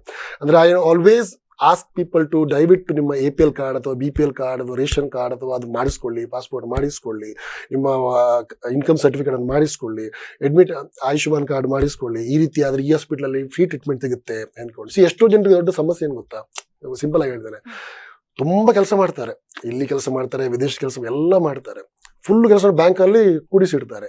ಆದ್ರೆ ಯಾರೊಬ್ರು ಕೂಡ ಒಂದು ಹೆಲ್ತ್ ಇನ್ಶೂರೆನ್ಸ್ ಮಾಡಲ್ಲ. ಹೆಲ್ತ್ ಇನ್ಶೂರೆನ್ಸ್ ಅದು ಯಾವ್ದೇ ಆಗ್ಲಿ ಮಾಡ್ಬೇಕು. ನಾವು ಹೆಲ್ತ್ ಇನ್ಶೂರೆನ್ಸ್ ಮಾಡೋದಿಲ್ಲ, ಆಸ್ಪತ್ರೆ ಅಡ್ಮಿಟ್ ಆಗ್ತೇವೆ, ಸಡನ್ ಆಗಿ ಎಷ್ಟೋ 1 ಲಕ್ಷ ಗಟ್ಟಲೆ ಬಿಲ್ ಬರುತ್ತೆ. ಅಷ್ಟು ವರ್ಷ ನಾವು ಸೇವಿಂಗ್ಸ್ ಮಾಡಿದ ಹಣವನ್ನು ಒಂದೇ ಸಲ ಹಾಕಿ ಬಿಡ್ತೇವೆ ನಾವು. ಅಥವಾ ಸಡನ್ ಆಗಿ ನಮ್ಗೆ ಲಕ್ಷ ಗಟ್ಟಲೆ ಅದು ಬಿಲ್ ಬರುತ್ತೆ, ನಮ್ಗೆ ಏನು ಇರಲ್ಲ, ಇವರಿಗೆ ಫೋನ್ ಮಾಡ್ತೇವೆ, ಸಹಾಯ ಸಿಗುದಿಲ್ಲ, ಆಮೇಲೆ ಅದು ತೊಂದರೆ ಶುರು ಆಗುತ್ತೆ. ಅದಕ್ಕೋಸ್ಕರ ಏನಂದ್ರೆ ಇನ್ಸ್ಟೆಡ್ ಆಫ್ ನಾವು ಆರೋಗ್ಯ ತಪ್ಪಿದಾಗ ನಾವು ಹಣ ಖರ್ಚು ಮಾಡೋದಕ್ಕಿಂತ ಮೊದಲ ಒಂದು ಆರೋಗ್ಯ ವಿಮೆ ಮಾಡಿಸ್ಕೊಳ್ಳಿ, ಸೇಫ್ ಆಗಿರಿ. ಇಂಥದ್ದೆಲ್ಲ ನಾನು ಜಾಗೃತಿ ತುಂಬಾ ಮಾಡಿದ್ದೇನೆ, ನಾನು ತುಂಬಾ ಅದೆಲ್ಲ ಹಾನೆಸ್ಟ್ ಆಗಿ ನಾನು ಮಾಡಿದ್ದೇನೆ. ಅಂಡ್ ತುಂಬಾ ಜನ ಡಿಪ್ರೆಷನ್ ಅಲ್ಲಿ ಹೋದಾಗ, ತೊಂದರೆ ಆದಾಗ ನನಗೆ ಫೋನ್ ಮಾಡಿದ್ದಾರೆ, ಅನೇಕರು ಫೋನ್ ಮಾಡಿದ್ದಾರೆ. ಅಂಡ್ ಅವರಿಗೆ ನಾನು ಸಮಾಧಾನ ಕೂಡ ಮಾಡಿದ್ದೇನೆ ನಾನು ತುಂಬಾ ಜನರಿಗೆ. ಇನ್ನೂ ತುಂಬಾ ದೊಡ್ಡ ಬೇಸರ ಏನಂದ್ರೆ, there was my old friend, ನನ್ನ ಜೂನಿಯರ್ ಆಗಿದ್ರು ಅವರು. ಎಷ್ಟೋ ಟೈಮ್ ನಂತರ ಯಾವುದೋ ಫಂಕ್ಷನ್ ಅಲ್ಲಿ ಸಿಕ್ಕಿದ್ವಿ ನಾವು. ಅಂಡ್ ಅವರು ನನ್ನ ಹತ್ರ ತುಂಬಾ ಮಾತಾಡ್ತಿದ್ರು. ನಾನು ಆಗ ರಜೆಯಲ್ಲಿದ್ದೆ, 1 ವಾರ ನಾನು ಮಾತಾಡ್ತಿದ್ದೆ. ನಂತರ ಕೆಲಸ ಸ್ಟಾರ್ಟ್ ಆದಾಗ ನಾನು ಮೊಬೈಲ್ ಸೈಡ್ ಇಟ್ಟು ಕೆಲಸ ಮಾಡೋದು. ನಾನು ಕೆಲಸ ಮಾಡುವ ಮೊಬೈಲ್ ಯೂಸ್ ಮಾಡಲ್ಲ. ಅವ್ರಿಗೆ ಬಹುಶಃ ನನ್ನ ಹತ್ರ ಏನು ಹೇಳಕ್ಕಿತ್ತೆ ಗೊತ್ತಿರ್ಲಿಲ್ಲ. 1 ವಾರ 2 ವಾರ ಫೋನ್ ಮಾಡ್ತಿದ್ರು, ಬಿಸಿ ಅಂತಿದ್ರೆ. ಅಂಡ್ ಒಂದು ದಿನ ನಾನೇ ಫೋನ್ ಮಾಡಿದೆ, ಏನ್ ಫೋನ್ ಬರ್ತಿಲ್ಲ ಹೇಳುವಾಗ ಅವ್ರ ಮನೆಯವ್ರು ಎತ್ತಿದ್ರು, ಅವರಿಗೆ ಜಾಂಡೀಸ್ ಆಗಿ ತೀರ್ಕೊಂಡ್ಬಿಟ್ರು ಅಂತ. ಸೊ ಅದೊಂದು ಇನ್ಸಿಡೆಂಟ್ ಇದೆ. There are so many incident ಆಗಿದೆ ನನ್ನ ಲೈಫಲ್ಲಿ. ಅಂದ್ರೆ ನಾನು ಯಾರಿಗೂ ಟೈಮ್ ಕೊಡೋದಿದ್ದಾಗ ಸಡನ್ ಆಗಿ ಅವರು ನಮ್ಮನ್ನು ಬಿಟ್ಟು ಹೋಗಿರ್ತಾರೆ ಬೇರೆ ಬೇರೆ ಕಾರಣಕ್ಕೆ. ಲಾಟ್ ಆಫ್ ಥಿಂಗ್ಸ್ ಆಗಿದೆ. So always I make sure that I reply, I give time. So ಈ ರೀತಿಯ ಸಮಾಜ ಸೇವೆನ ತುಂಬಾ ಮಾಡ್ತೇನೆ ನಾನು. ಈ ರೀತಿಯ ಇಫ್ ಇಟ್ಸ್ ಕ್ವಾಲಿಫೈ ಅಂಡ್ ಸಮಾಜ ಸೇವೆ, ಎಸ್ ನಾನು ಕೂಡ ಸಮಾಜ ಸೇವಕ. ಬಟ್ ನಾನು ಹಣಕಾಸಿನ ಮಾಡ್ಲಿಕ್ಕೆ ಅಷ್ಟೊಂದು ದುಡಿಲಿಲ್ಲ ನಾನು ಮಾಡಕ್ಕೆ ಕೂಡ. ಸೊ ನಿಮ್ಮ ಹತ್ರ ಇದ್ರೆ ನೀವು ಮಾಡ್ಬೇಕಷ್ಟೇ. ನೀವು ಬೇರೆಯವರಿಗೆ ಸಾಲ ಮಾಡ್ಕೊಂಡು ಕೊಟ್ಟು ಮತ್ತೆ ಅವನು ನಂಗೆ ಮೋಸ ಮಾಡಿದ, ಇವಳು ನಂಗೆ ಮೋಸ ಮಾಡಿದ ಅಂತ ಹೇಳೋದಕ್ಕಿಂತ ಇನ್ಸ್ಟೆಡ್ ಬಿ ಸೇಫ್ ಅಂಡ್ ಎಷ್ಟಾಗಿದೆ ಅಷ್ಟೇ ಮಾಡಿ. ಕರೆಕ್ಟ್ ರಾಂಗ್ ಅಂತ ಹೇಳುದು? ತಪ್ಪು ಹುಡುಕಕ್ಕಾಗಲ್ಲ. ಕಾಂತಾರ ಫಿಲ್ಮ್ ಸಕ್ಸಸ್ ಆದಾಗ ಕಾಂತಾರದ ಸ್ಟಾರ್ಸ್ ಆಕ್ಟರ್ಸ್ ಜೊತೆಗೆ ನಿಮ್ಮ ಹೆಸರು ಕೂಡ ಬಂತು. ಒಂದು ರೀತಿ ಸುದ್ದಿ ಆಯ್ತು. ಯಾವಾಗಲೂ ಮಾಡಿದಂತಹ ಸಹಾಯ ಆ ದಿನ ಸುದ್ದಿ ಆಗ್ತದೆ. ಆ ಸಿಚುವೇಶನ್ ಬಗ್ಗೆ ಹೇಳೋದಾದ್ರೆ? ಹೌದು, ಅಂಥದ್ದೆಲ್ಲ ತುಂಬಾ ಇದೆ. Because the thing is, you can ask anybody in the Tulu film industry, anybody in the Tulu ಇಂಡಸ್ಟ್ರಿಯಲ್ಲಿ ಕೇಳ್ಬೋದು, ಅಥವಾ ತುಳುವಿಂದ ಕನ್ನಡಕ್ಕೆ ಹೋದವ್ರ ಹತ್ರ ನನ್ನ ಬಗ್ಗೆ ಒಂದು ಮಾತು ಕೇಳ್ಬೋದು, ಯಾರ ಹತ್ರನೂ ಕೇಳ್ಬೋದು. ಪ್ರತಿಯೊಬ್ಬರು ನನ್ನ ಜೊತೆ ಸಹಾಯ ಕೇಳ್ಕೊಂಡು ಬಂದಾಗ ನನ್ನ ಒಂದು ಕೆಲಸದ ಅವಕಾಶದ ಪರಿಮಿತಿಯಲ್ಲೇ ನಾನು ಮಾಡಿದ್ದೇನೆ. ಸೊ ಫಾರ್ ಎಕ್ಸಾಂಪಲ್, ನಾನು ಸಂಡೇ ಒಂದು ಶೋ ಹೋಸ್ಟ್ ಮಾಡ್ತಿದ್ದೆ, ನಮ್ಮ ತುಳುವ ಸೂಪರ್ ಗುರು ಅಂತ ಹೇಳಿಕೊಂಡು. ಆ ಶೋ ಅಲ್ಲಿ ಏನಂದ್ರೆ, ನೀವು ಪ್ರತಿಯೊಂದು ಕಲಾವಿದರನ್ನು, ನಿಮ್ಮ ಲೋಕಲ್ ಕಲಾವಿದರಿಗೆ ಸಂದರ್ಶನ ಮಾಡಿಸೋದು. ನನ್ನೊಂದು ಯಾರೇ ನನ್ನ ಕೇಳಿದ್ರು ಕೂಡ ಅವರಿಗೆ ನಾನು ಸಂದರ್ಶನ ಮಾಡಿದ್ದೇನೆ. ಅವರು ತುಂಬಾ ದೊಡ್ಡ ಆರ್ಟಿಸ್ಟ್ ಅಲ್ಲ, ಅವರು ಫೇಮಸ್ ಇಲ್ಲ, ಅವರು ಸೋಷಿಯಲ್ ಮೀಡಿಯಾ ಫಾಲೋವರ್ಸ್ ಇಲ್ಲ, ಆ ಯಾರನ್ನೂ ಕ್ಯಾಟಗರೈಸ್ ಮಾಡಿಲ್ಲ. ಪ್ರತಿಯೊಬ್ಬರು ಕೂಡ ನಮ್ಮ ಸ್ಟುಡಿಯೋಗೆ ಬಂದಿದ್ದಾರೆ ನಾನಿರುವಾಗ, ಆ್ಯಂಡ್ ನನ್ನ ಸಂಡೇ ಶೋ ಅಲ್ಲಿ ಭಾಗವಹಿಸಿದ್ದಾರೆ. ಇವಾಗ ಬಹಳ ದೊಡ್ಡ ವ್ಯಕ್ತಿಗಳಾಗಿದ್ದಾರೆ. So this is what I did, ಆಯ್ತಾ. ಅಂಡ್ ನಾನು ಯಾವುದೇ ರೀತಿಯ ಡಿಮಾಂಡ್ ಇಡದೆ ನಾನು ಪ್ರತಿಯೊಬ್ಬರಿಗೂ ನಾನು ಮಾಡಿದ್ದೇನೆ. ಐ ಥಿಂಕ್ ಮೇ ಬಿ ಅದು ಕೂಡ ಪುಣ್ಯದ ಫಲ ಅನಿಸುತ್ತೆ. ಅಂಡ್ ಒಂದು ಹೇಳ್ತೇನೆ ಕೇಳಿ, ಒಂದು ಖುಷಿಯ ಜೀವನದಲ್ಲಿ ಅಟ್ಲೀಸ್ಟ್ ನಾನು ಯಾರಾದ್ರೂ ಮುಂದೆ ಬಂದಾಗ ನಮಸ್ಕಾರ ಹೇಗಿದ್ದೀರಾ ಅಷ್ಟು ಸಂಬಂಧ ಇದೆ ನನ್ನ ಜೊತೆ. ಸೊ ಅಭಿಪ್ರಾಯ ಭೇದಗಳು ಇರಲೇಬೇಕು, ಭಿನ್ನಾಭಿಪ್ರಾಯಗಳು ಇರಲೇಬೇಕು, ಆದ್ರೆ ಮುಖ ಅಡಗಿಸಿಟ್ಟು ಓಡುವಂತ ಯಾವ ಪರಿಸ್ಥಿತಿ ಇಲ್ಲ ನಮ್ದು. So we did that. So yes, ಇದೊಂದು ಬಹಳ ಖುಷಿಯಾಗಿತ್ತು. ಅಂದ್ರೆ ಅದು ಯಾವಾಗ್ಲೋ ಅದು ಏನೋ ಒಂದು ಘಟನೆ ಆಗಿತ್ತು. ಅದು ಘಟನೆ ಬಗ್ಗೆ ಇನ್ನೂ ನೆನಪಿದೆ ನಂಗೆ, ಹೇಳ್ಬೋದಾ ನಾನು? ಅದು ರಿಕ್ಕಿ ಮೂವಿ ಸಿನಿಮಾ. ರಿಕ್ಕಿ ಬಗ್ಗೆ ನನಗೆ ಒಂದು ವಿಶೇಷ ಕಾಳಜಿ ಏನಿತ್ತು ಅಂದ್ರೆ, ಮೇಕಿಂಗ್ ಸಂದರ್ಭದಲ್ಲಿ ರಿಷಬ್ ಶೆಟ್ಟಿ ಅವರು ಸಾಕಷ್ಟು ನನ್ನ ಜೊತೆ ಮಾತಾಡ್ತಾ ಇದ್ರು. ಅಂದ್ರೆ ಅದು ಸ್ಥಳೀಯವಾಗಿ ನಡೆದ ಒಂದು ಘಟನೆ ಬಗ್ಗೆ ಆದ್ರೆ ಸಿನಿಮಾ. ನೀವು ನೋಡಿದ್ರೆ ಸಿನಿಮಾ ಅದು? ಹೌದು. ಓಕೆ, ಇದು ಇಲ್ಲಿಯ ಮಂಗಳೂರಲ್ಲಿ ನಡೆದಂತ ಒಂದು ಎಷ್ಟೋ ವರ್ಷಗಳ ಹಿಂದೆ ನಡೆದಂತ ಘಟನೆಯ ಒಂದು ಸಿನಿಮಾ. ಆ ಸಿನಿಮಾದ ಪಾತ್ರಗಳು ಇವತ್ತಿಗೂ ಜೀವಂತವಾಗಿದೆ. ಓಕೆ, ಅಂಡ್ ಆ ಸಿನಿಮಾ ಆಗ್ಬೇಕಾದ್ರೆ ಅನೇಕ ಮಂಗಳೂರಿನ ಪತ್ರಕರ್ತರು ಕೆಲವು ರಿಪೋರ್ಟ್ಸ್ ಬರೆದಿದ್ರು ಆ ಒಂದು ನೈಜ ಘಟನೆಯ ಬಗ್ಗೆ. ಆ ರಿಪೋರ್ಟ್ಸ್ ಅನ್ನು ನಾನು ರಿಷಬ್ ಶೆಟ್ಟಿ ಅವರಿಗೆ ಆ ರಿಪೋರ್ಟರ್ಗಳ ಪರಿಚಯ ಮಾಡಿಸಿಕೊಳ್ಳುವ ಸಣ್ಣ ಕೆಲಸ ನಾನು ಮಾಡಿದ್ದೆ. ಸೊ ಅದೆಲ್ಲ ಅವರ ಕಾಂಟೆಂಟ್ ಗೆ ಇನ್ಪುಟ್ ಆಗಿತ್ತು ಅಂತ ಅನಿಸುತ್ತೇನೋ ಆಗಿರ್ಬೋದು. ಸೊ ಅನೇಕ ರಿಪೋರ್ಟ್ಗಳ ಕನೆಕ್ಷನ್ ನಾನು ಮಾಡಿಕೊಟ್ಟಿದ್ದೆ, ಆಯ್ತಾ. ಸೊ ಅದಾದ ನಂತರ ಸಿನಿಮಾ ರಿಲೀಸ್ ಆದಾಗ ನಮ್ಮ ಅದೊಂದು 1 ವಾರ ಬಿಟ್ಟು ಆಗ್ಲೇ ಬಂದಿದ್ರು ಅವರು. ಶುಕ್ರವಾರ ಏನೋ ರಿಲೀಸ್ ಆಗಿತ್ತು, ಶನಿವಾರ ನಮ್ಮ ಆಫೀಸಿಗೆಲ್ಲ ಬಂದಿದ್ರು ಅಂಡ್ ಸಂದರ್ಶನ ಮಾಡಿದ್ದೆ ನಾನು ಅವರದ್ದೆಲ್ಲ. ಭಾನುವಾರ ಆಯ್ತು. ಸೋಮವಾರ ನೋಡುವಾಗ ಬೇರೆ ಬೇರೆ ಕಡೆಗಳಿಂದ ತೆಗೆದಿದ್ದಾರೆ. ನಮ್ಮ ಮಂಗಳೂರು, ಉಡುಪಿ, ಪುತ್ತೂರಾಗಿ, ಕುಂದಾಪುರದಲ್ಲ ಎಲ್ಲೂ ಒಂದೇ ಒಂದು ಶೋ ಇಲ್ಲ. ಅದು ಹೇಗಾಗಿತ್ತು ಅಂದ್ರೆ, ಶನಿವಾರ ದಿನ ಇವರು ರೋಡ್ ಶೋ ಮಾಡಿದ್ರು. ರೋಡ್ ಶೋ ಮಂಗಳೂರಲ್ಲೆಲ್ಲ ಎಲ್ಲ ಕಾಲೇಜ್ ಹೋಗಿದ್ರು ಇವರು. ಹರಿಪ್ರಿಯ ಮತ್ತೆಲ್ಲ ಆಕ್ಟರ್ಗಳು ಬಂದಿದ್ರು, ರೋಡ್ ಶೋ ಮಾಡಿದ್ರು. ನಮ್ಮ ಆಫೀಸಿಗೆ ಬಂದಿದ್ರು, ನಾನೇ ಮತ್ತೆ ಬೇರೆ ಆಫೀಸಿಗೂ ಕಳಿಸಿದ್ದೆ ನಾನು. ಭಾನುವಾರ ಸೋಮವಾರ ಇಲ್ವೇ ಇಲ್ಲ. ಆಗ ಎಲ್ಲ ಅವರು ಪಾಪ ಬಹಳ ಬೇಸರದಿಂದ ಊರಲ್ಲಿ ಇದ್ರು, ಅವರು ಬಹಳ ಬೇಸರದಿಂದೆಲ್ಲ ಬರಿತಾ ಇದ್ರು ಫೇಸ್ಬುಕ್ ಅಲ್ಲಿ. ನನಗೇನು ಅನಿಸುತ್ತೆ ಗೊತ್ತಿಲ್ಲ, ನಾನು ಸೀದಾ ಹೋಗಿ ನಮ್ಮ ಬಾಲಶೆಟ್ಟಿ ಅವ್ರದ್ದು ರಿಕ್ವೆಸ್ಟ್ ಮಾಡಿದೆ. ನಾನು ಅವ್ರು ಹೇಳಿದ್ರು, ನೋಡಿ ಯಾರಲ್ಲ ಅದು ಥಿಯೇಟರ್ ಅಂದ್ರೆ ಹಿಂಗೆ ಇರುತ್ತೆ ಆ್ಯಂಡ್ ಹೀಗೆ ಇರುತ್ತೆ, ಸೊ ಇಲ್ಲಿ ಅಡ್ವಾನ್ಸ್ ಬುಕ್ಕಿಂಗ್ ಆಗಿಲ್ಲ. ಹಿ ಜೆನ್ಯೂನ್ಲಿ ಸೈಡ್ ಇದು ಅಡ್ವಾನ್ಸ್ ಆಗಿಲ್ಲ ಇಟ್ಕೊಂಡು. ಬಟ್ ನಾನು ಹೇಳಿದೆ, ನಾನು ನೋಡಿ ಒಂದು ರಿಕ್ವೆಸ್ಟ್ ಮಾಡ್ಕೊಳ್ತೇನೆ, ಅಟ್ಲೀಸ್ಟ್ ಒಂದು 3 ದಿನಕ್ಕಾದರೂ ನಂಗೆ ಕೊಡಿ, ನಾನು ನನ್ನಿಂದ ಆದಷ್ಟು ಪ್ರಮೋಷನ್ ಮಾಡ್ತೇನೆ ಅಂತ. ಅವ್ರು ಆಯ್ತು ಹೇಳಿದ್ರು. Because he himself is a very good promoter of cinema, ನಮ್ಮ ಭರತ್ ಸಿನಿಮಾಸ್ ಅವರ ಬಾಲಶೆಟ್ಟಿ ಅವರು. ಸೊ ಅವರು ನಾನು ಹೇಳಿದೆ, ನಾನು ಸಾಧ್ಯವಾದಷ್ಟು ನನ್ನಿಂದ ಆದಷ್ಟು ನಾನು ಪ್ರಮೋಟ್ ಮಾಡ್ತೇನೆ ಅಂತ ಒಪ್ಕೊಂಡ್ರು, ಅವರು ಕೊಟ್ಟರು. ಸೊ ಈವ್ನಿಂಗ್ ಶೋ ಸಿಕ್ಕಿತ್ತು, ಸೋಮವಾರ ಇರಲಿಲ್ಲ, ಮಂಗಳವಾರ, ಬುಧವಾರ, ಗುರುವಾರಕ್ಕೆ ಈವ್ನಿಂಗ್ ಶೋ ಸಿಕ್ಕಿತ್ತು. ಆ 3 ಶೋಗಳಿಗೆ ನಾನು ಏನು ಮಾಡಿದೆ ಅಂದರೆ, ನಮ್ಮೆಲ್ಲ ನಾನು ರೇಡಿಯೋ ಶೋ ಅಲ್ಲೂ ಮಾತಾಡಿದ್ದೆ, ಪ್ಲಸ್ ಸೋಷಿಯಲ್ ಮೀಡಿಯಾದಲ್ಲೂ ಪ್ರಮೋಟ್ ಮಾಡಿದ್ದೆ, ಪ್ಲಸ್ ನನ್ನ ಕೆಲವೆಲ್ಲ ಕ್ಲಬ್ಸ್ಗಳಿದೆ ಇಲ್ಲಿ, ಲಯನ್ಸ್ ಕ್ಲಬ್, ರೋಟರಿ ಕ್ಲಬ್, ಅವರಿಗೆಲ್ಲ ಫೋನ್ ಮಾಡಿ ಹೋಗಿ ಅಂತ ಸ್ಟೂಡೆಂಟ್ಸ್ಗಳಿಗೆ ಕಳಿಸಿದ್ದೆ ನಾನು. ಸೊ ತಕ್ಕಮಟ್ಟಿಗೆ ಜನ ಬಂದಿದ್ರು. ಸೊ 3 ದಿನ ನಡೆದಿತ್ತು. ಆ್ಯಂಡ್ ಅಫ್ಕೋರ್ಸ್ ಮತ್ತೇನು ಮಾಡೋಕ್ಕಾಗಿಲ್ಲ, ದಟ್ಸ್ ಇಟ್. ಹಾಗೆ ಮತ್ತೆ ನಮ್ಮಿಂದ ಆದಷ್ಟು ಹಾನೆಸ್ಟ್ ಆಗಿ ನಾವು ಮಾಡಿದ್ವಿ, ನಾವು ಅದಕ್ಕೆ ಸೊ ವಾಟ್ ವಿ ಡಿಡ್ ಅದು ಹಾಗೆ. ಸೊ ಎರಲ್ ಅವರು ಓಪನ್ ಬುಕ್ ಅಂತ ಹೇಳಿದ್ರು, ಹೌದಾ ಸರ್, ಒಪ್ಕೊಳ್ತೀರಾ? ಹೌದು, ನಮ್ಮದು ಎಲ್ಲ ಆಲ್ಮೋಸ್ಟ್ ಎಲ್ಲ ಓಪನ್ ಇದೆ. Everybody knows me who I am and ಅಡಗಿಸಿಡುವಂಥದ್ದು ಅಂತ ಏನಿಲ್ಲ. ಎಸ್. ಸೊ ಲವ್ ಅನ್ನುವಂತ ಕಾನ್ಸೆಪ್ಟ್ ಬಗ್ಗೆ ನೀವು ತುಂಬಾ ಚೆನ್ನಾಗಿ ಮಾತಾಡ್ತಾ ಇದ್ರಿ ರೇಡಿಯೋ ಜಾಕಿ ಆಗಿರುವಾಗ. ನಿಮ್ಮ ಲವ್ ಲೈಫ್, ಮ್ಯಾರೇಜ್ ಲೈಫ್ ಸ್ವಲ್ಪ ಹೈಡ್ ಮಾಡಿದಿರಿ ಅನ್ನುವಂಥದ್ದು ಒಬ್ಬರ ಭಾವನೆ, ಕೆಲವರ ಭಾವನೆ. ಲವ್ ಲೈಫ್ ಅನ್ನ ಅಥವಾ ಮ್ಯಾರೇಜ್ ಆಗಿದ್ದಾರೆ ಇರಲ್ಲ, ಅವ್ರದ್ದು ಯಾಕೆ ಎಲ್ಲೂ ವಿಷಯ ಬಂದಿಲ್ಲ, ಅಥವಾ ಸೋಷಿಯಲ್ ಮೀಡಿಯಾದಲ್ಲಿ ಬೇರೆಲ್ಲ ಅಪ್ಲೋಡ್ ಮಾಡ್ತಾರೆ, ಒಂದು ಮ್ಯಾರೇಜ್ ಆಗಿರೋಂಥ ಫೋಟೋ ಇಲ್ಲ ಅನ್ನುವಂಥದ್ದೊಂದು ಫೀಲ್ ಇದೆ. ಓಕೆ, ನಿಮ್ಗೆ ಬಹುಶಃ ಈ ಒಂದು ಪಾಯಿಂಟ್, ನನ್ನ ವೆಡ್ಡಿಂಗ್ ಇನ್ವಿಟೇಷನ್ ಉಂಟಲ್ಲ, ಆಲ್ಮೋಸ್ಟ್ 4 ಪೇಪರ್ ಅಲ್ಲಿ ಬಂದಿತ್ತು. ಓಕೆ, ಯಾವ ಸಂದರ್ಭದಲ್ಲಿ ಮದುವೆ ಆಗಿದ್ದು ಸರ್? ಜನವರಿ 7 ಸಂದರ್ಭ ಅಂದ್ರೆ ಯಾವ ವರ್ಷದಲ್ಲಿ? ವರ್ಷನ 2018 ಅಲ್ಲಿ. ಓಕೆ, ನನ್ನ ವೆಡ್ಡಿಂಗ್ ಕಾರ್ಡ್ ಡಿಸೈನ್ ಬೈ ಕರಣಾಚಾರ್ಯ. ಕರಣಾಚಾರ್ಯ ಗೊತ್ತಾ ನಿಮ್ಗೆ? ಅವರು ಆಂಗ್ರಿ ಹನುಮಾನ್ ಚಿತ್ರ ಬಿಡಿಸಿದವರು, ಕರ್ಣಾಚಾರ್ಯ ಆರ್ಟಿಸ್ಟ್ ಅವ್ರು ನನ್ನ ಕಾರ್ಡ್ ಡಿಸೈನ್ ಮಾಡಿದ್ರು. ಆ ಕಾರ್ಡ್ ವಿಶೇಷವಾಗಿ ನನಗೋಸ್ಕರ ಅಂತ ಮಾಡಿಕೊಟ್ಟೆ. ನನ್ನ ಒಳ್ಳೆ ಸ್ನೇಹಿತ ಅವರು, ಆಯ್ತಾ, ಹಳೆಯ ಸ್ನೇಹಿತ. ನಮ್ದೆಲ್ಲ ಅದೇ ಹೇಳಿದಲ್ಲ, ನಮ್ದೆಲ್ಲರೂ ಅವ್ರು ಪಾಪ್ಯುಲರ್ ಆಗೋ ಮುಂಚೆ ನಮ್ಮ ಆಗಿರ್ತಾರೆ, ಈಗಲೂ ಆಗಿರ್ತಾರೆ. ಸೊ ಆ ಕಾರ್ಡ್ ಒಂದು ಇಂಡಿಯನ್ ಎಕ್ಸ್ಪ್ರೆಸ್ ಅಲ್ಲಿ ಬಂದಿತ್ತು, ವಿಜಯವಾಣಿಯಲ್ಲಿ ಬಂದಿತ್ತು, ಆಮೇಲೆ ಕೆಲವು ವೆಬ್ಸೈಟ್ ಗಳಲ್ಲಿ ಕಾರ್ಡ್ ಬಗ್ಗೆ ಬರೆದಿದ್ರು. So everybody knows about that. And ನಾನೇ ಅದನ್ನು ನನ್ನ ಫೇಸ್ಬುಕ್ ಅಲ್ಲಿ ಪೋಸ್ಟ್ ಕೂಡ ಮಾಡಿದ್ದೆ ನಾನು. ಅಂಡ್ ನನ್ನ ಮದುವೆ ದಿನ ಉಡುಪಿಯ ಶಾಸಕರು, ಮಾಜಿ ಶಾಸಕರು, MLCಗಳು ಮತ್ತೆ ಪೊಲೀಸ್ ಅಧಿಕಾರಿಗಳು ಬಂದಿದ್ರು. ಬಿಕಾಸ್ ನನ್ನ ವೈಫ್ನ ಫ್ಯಾಮಿಲಿ ಅವರು ಪೊಲೀಸ್ ಅಧಿಕಾರಿಗಳು. ಆ ದಿನ ಮಂಗಳೂರಿನ ಪೊಲೀಸ್ ಅಧಿಕಾರಿಯವರು ಬರ್ಲಿಕ್ಕಾಗಿಲ್ಲ, ಯಾಕಂದ್ರೆ ಆ ದಿನ ಮಂಗಳೂರಲ್ಲಿ ಮುಖ್ಯಮಂತ್ರಿ ಅವರು ಬಂದಿದ್ರು, ಆಯ್ತಾ, ಬರ್ಲಿಕ್ಕೆ ಆಗಿಲ್ಲ. ಮಂಗಳೂರು ಶಾಸಕರಿಗೆ ಬರ್ಲಿಕ್ಕೆ ಆಗಿಲ್ಲ. ಸೊ ಹಾಗೆ ಮತ್ತೆ ಕೆಲವು ಕಲಾವಿದರನ್ನು ಇನ್ವೈಟ್ ಮಾಡಿದ್ದೆ, ತುಂಬಾ ಜನ ಬಂದಿದ್ರು. ರೂಪೇಶ್ ಶೆಟ್ಟಿ ಅವರು ಬಂದಿದ್ರು, ಸೌಜನ್ಯ ಹೆಗಡೆ ಅವರು ಬಂದಿದ್ರು, ಅನೂಪ್ ಸಾಗರ್ ಅವರು ಬಂದಿದ್ರು, ಆರಾಧ್ಯ ಅವರು ಬಂದಿದ್ರು, ತುಂಬಾ ಜನ ಬಂದಿದ್ರು. ಅಂಡ್ ಇದು ಆದದ್ದು ಶಂಕರಪುರ ಚರ್ಚಲ್ಲಿ 2018 ಅಲ್ಲಿ ಆದದ್ದು. ಅಂಡ್ ನಾಡಿದ್ದಂದ್ರೆ ಈ ಎಪಿಸೋಡ್ ಟೆಲಿಕಾಸ್ಟ್ ಆಗೋ ಸಂದರ್ಭದಲ್ಲಿ ನಂದು ಮದುವೆಯಾಗಿ 5 ವರ್ಷನೂ ಆಗಿರುತ್ತೆ ನಂದು. ಸೊ ಹಾಗೆ ಹೈಡ್ ಅಂತ ಏನು ಮಾಡಿಲ್ಲಪ್ಪ, ಎವ್ರಿಥಿಂಗ್ ಇಸ್ ಓಪನ್. ಬಿಕಾಸ್ ಅವರು ಕೂಡ ಜರ್ನಲಿಸಂ ಫೀಲ್ಡ್ ಅಲ್ಲಿ ಬಂದವರು. And she is to work in ಒಂದು ಮೀಡಿಯಾ ಕಂಪನಿ ಕೆಲಸ ಮಾಡಿ ಜರ್ನಲಿಸ್ಟ್ ಆಗಿ. ಸೊ ಮೇ ಬಿ ಪ್ರೊಬ್ಯಾಬ್ಲಿ ನೀವು ಹೇಳೋ ಪ್ರಕಾರ ಲವ್ ಲೈಫ್ ಹೈಡ್ ಆಗಿತ್ತು ಹೇಳ್ಕೊಂಡು, probably yes, I agree with your point.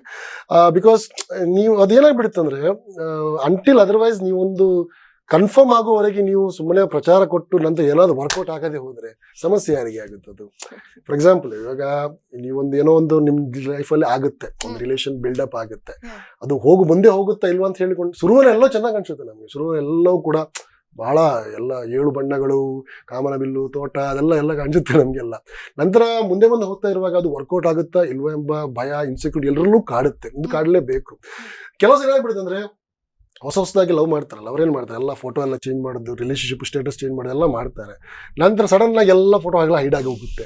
ಆಮೇಲೆ ಜನರಿಗೆ ಕನ್ಫ್ಯೂಷನ್ ಸ್ಟಾರ್ಟ್ ಆಗುತ್ತೆ, ಏನಾಯ್ತು ಹೇಳ್ಕೊಂಡು. ನಂತರ ಅದು ಏನಾಗ್ಬಿಡುತ್ತೆ, ಅವ್ರಿಗೆ ಫ್ಯೂಚರ್ಗೆ ಸ್ವಲ್ಪ ಸಮಸ್ಯೆ ಆಗೋ ಚಾನ್ಸಸ್ ಇರುತ್ತೆ ಅಲ್ವಾ? ಅರ್ಥ ಆಯ್ತಲ್ಲ? ಹಾಗೆ ಅದಕ್ಕೋಸ್ಕರ ನಿಮ್ದು ಏನಾದ್ರು ಸರಿಯಾಗಿ ಒಂದು ಬುಡಗಟ್ಟಿ ಆಗೋವರೆಗೆ ನೀವು ಸ್ವಲ್ಪ ಪ್ರಚಾರ ಕಡಿಮೆ ಮಾಡಬೇಕು ಅಂತ. ಸೊ ಎಸ್, ಆ ವಿಚಾರದಲ್ಲಿ you are right. But marriage life was everywhere public. It was on media, all over media. So ಉಡುಪಿಯಲ್ಲಿ ಇದ್ದದ್ದು ಸರ್ ನೀವು ಮೂಲತಃ, ಆದ್ರೆ ಈಗ ವಿದೇಶದಲ್ಲಿ ಇದ್ದೀರಾ? ವಿದೇಶ ಅಂದ್ರೆ ದುಬೈ ಅಷ್ಟು ದೂರ ಏನಿಲ್ಲ, ಜಸ್ಟ್ 3 hours ಜರ್ನಿ. ಓಕೆ, ಯಾಕೆ ಸರ್ ವಿದೇಶವರೆಗೆ ಹೋಗ್ಬೇಕಾಯ್ತು? ಇಲ್ಲಿ ದುಡ್ದದ್ ಸಾಕಾಗ್ಲಿಲ್ಲ? See the thing is, remember, see there is 2 things of ದುಡಿಮೆ. ಓಕೆ, ನಿಮ್ಮ ಜೀವನದಲ್ಲಿ ಹಣ ಮಾಡೋದೇ ಉದ್ದೇಶ ಆದ್ರೆ lot of ways to make money. ತುಂಬಾ ಜಾರಿಗಳಿದಾವೆ ಮಾಡಕ್ಕೆ. ಆದ್ರೆ ದೇರ್ ಇಸ್ ಒಂದು ಆತ್ಮ ಸಂತೃಪ್ತಿ ತೃಪ್ತಿ ಅನ್ನೋದಿರುತ್ತೆ, ಆಯ್ತಾ. ಸೊ ನೀವು ಒಬ್ಬ ಕ್ರಿಕೆಟ್ ನೋಡ್ತೀರಾ ನೀವು? Not much. Okay. So cricket ಅಲ್ಲಿ ಒಬ್ರು ರಣಜಿ ಅಂತ ಇರುತ್ತೆ, ನಮ್ಮ ಕರ್ನಾಟಕ ಸ್ಟೇಟ್ ಲೆವೆಲ್ ರಣಜಿ ಅಂತ ಇರುತ್ತೆ. ನೀವು ಜೀವಮಾನ ಪರ್ಯಂತ ರಣಜಿನೇ ಆಡ್ತಾ ಇದ್ರೆ ನಿಮ್ಗೆ ಬೋರ್ ಆಗಿಬಿಡುತ್ತೆ. ನೀವು ಒಂದೇನೋ ದೇಶಕ್ಕೆ ಪರವಾಗಿ ಆಡಬೇಕು, ನಂತರ IPL ಪರವಾಗಿ ಆಡಬೇಕು, ನಂತರ ಅದಾದ್ಮೇಲೆ ವಿದೇಶದಲ್ಲಿ ಕೆಲವು ಫ್ರಾಂಚೈಸಿ ಲೀಗ್ ಇರುತ್ತೆ. ಅಂದ್ರೆ ಈಗ ದುಬೈನಲ್ಲಿ ಅಬುಧಾಬಿ T10 ಇರುತ್ತೆ, IL T10 ಇರುತ್ತೆ, ಆಮೇಲೆ PSL ಅಂತ ಇರುತ್ತೆ, ಬೇರೆ ಬೇರೆ ಇರುತ್ತೆ. ಅಲ್ಲಿ ಆಡಬೇಕು, ದುಡ್ಡು ಮಾಡಬೇಕು, ಹೊರದು ಎಕ್ಸ್ಪೋಸ್ ಸಿಗಬೇಕು ಅಂತ ಇರುತ್ತೆ. ಸೊ ನಾನು 11 ವರ್ಷ ಕೆಲಸ ಮಾಡಿದ್ದೆ ಒಂದೇ ಜಾಗದಲ್ಲಿ, ಒಂದೇ ಕಂಪನಿಯಲ್ಲಿ 11 ವರ್ಷ ಕೆಲಸ ಮಾಡಿದ್ದೆ, ಕರೆಕ್ಟಾ? It's a long period of time. And ಅಲ್ಲಿಂದ ನೀವು ಮುಂದೆ ಹೋಗಬೇಕಾಗುತ್ತೆ ಯಾವತ್ತೂ ಕೂಡ. ಯಾಕಂದ್ರೆ ನಿಂತ ನೀರಾಗಬಾರ್ದು. ನಾವು ಒಂದು ನೀರು ಅಲ್ಲೇ ಇದ್ರೆ ಉಂಟಲ್ಲ, ಏನಾಗ್ಬಿಡುತ್ತೆ ಅಂದ್ರೆ ಸ್ವಲ್ಪ ಅದು ಟೇಸ್ಟ್ ಕಮ್ಮಿ ಆಗುತ್ತೆ, ವಾಸನೆ ಬರಲಿ ಸ್ಟಾರ್ಟ್ ಆಗುತ್ತೆ. ಹೊಸ ಪ್ರತಿಭೆಗಳಿಗೂ ಬರಬೇಕಾಗುತ್ತೆ. This point number 1. Point number 2 ಏನಂದ್ರೆ, ಇದು ನಾನು ಹಾನೆಸ್ಟ್ ಆಗಿ ಹೇಳ್ತೇನೆ. ನಾನು ಇದೆಷ್ಟು ಜನ ಹಾನೆಸ್ಟ್ ಆಗಿ ಇದರ ಬಗ್ಗೆ ಹೇಳ್ತಾರೆ ಗೊತ್ತಿಲ್ಲ. ಪೋಸ್ಟ್ ಕೋವಿಡ್ ಇವಾಗ ಜನರ ಟೇಸ್ಟ್ ಅಭಿರುಚಿಗಳು ಬದಲಾಗಿದೆ. ಬದಲಾವಣೆ ಜಗದ ನಿಯಮ, ಬದಲಾವಣೆಗಳಾಗ್ತಾ ಇರುತ್ತೆ. ಬಿಕಾಸ್ ನಾನು ರೇಡಿಯೋ ಶುರು ಮಾಡಿದಾಗ SMS ಯುಗ, ದಿನವೊಂದಕ್ಕೆ 300-500 SMS ಗಳಂತ ನೋಡ್ತಾ ಇದ್ದಂತಹ ಕಾಲ. ಮೊಬೈಲಿಗಲ್ಲ, ನಮ್ಮ ಸ್ಟುಡಿಯೋಗೆ ಒಂದು ಬಂಗಾರದ ಕಾಯಿನ್ ಇಟ್ಟಿದ್ದ ಬಂಗಾರದ ಕಾಯಿನಿಗೆ 3,500 ಮೆಸೇಜ್ಗಳನ್ನ ನೋಡಿದ ಕಾಲ ಅದು.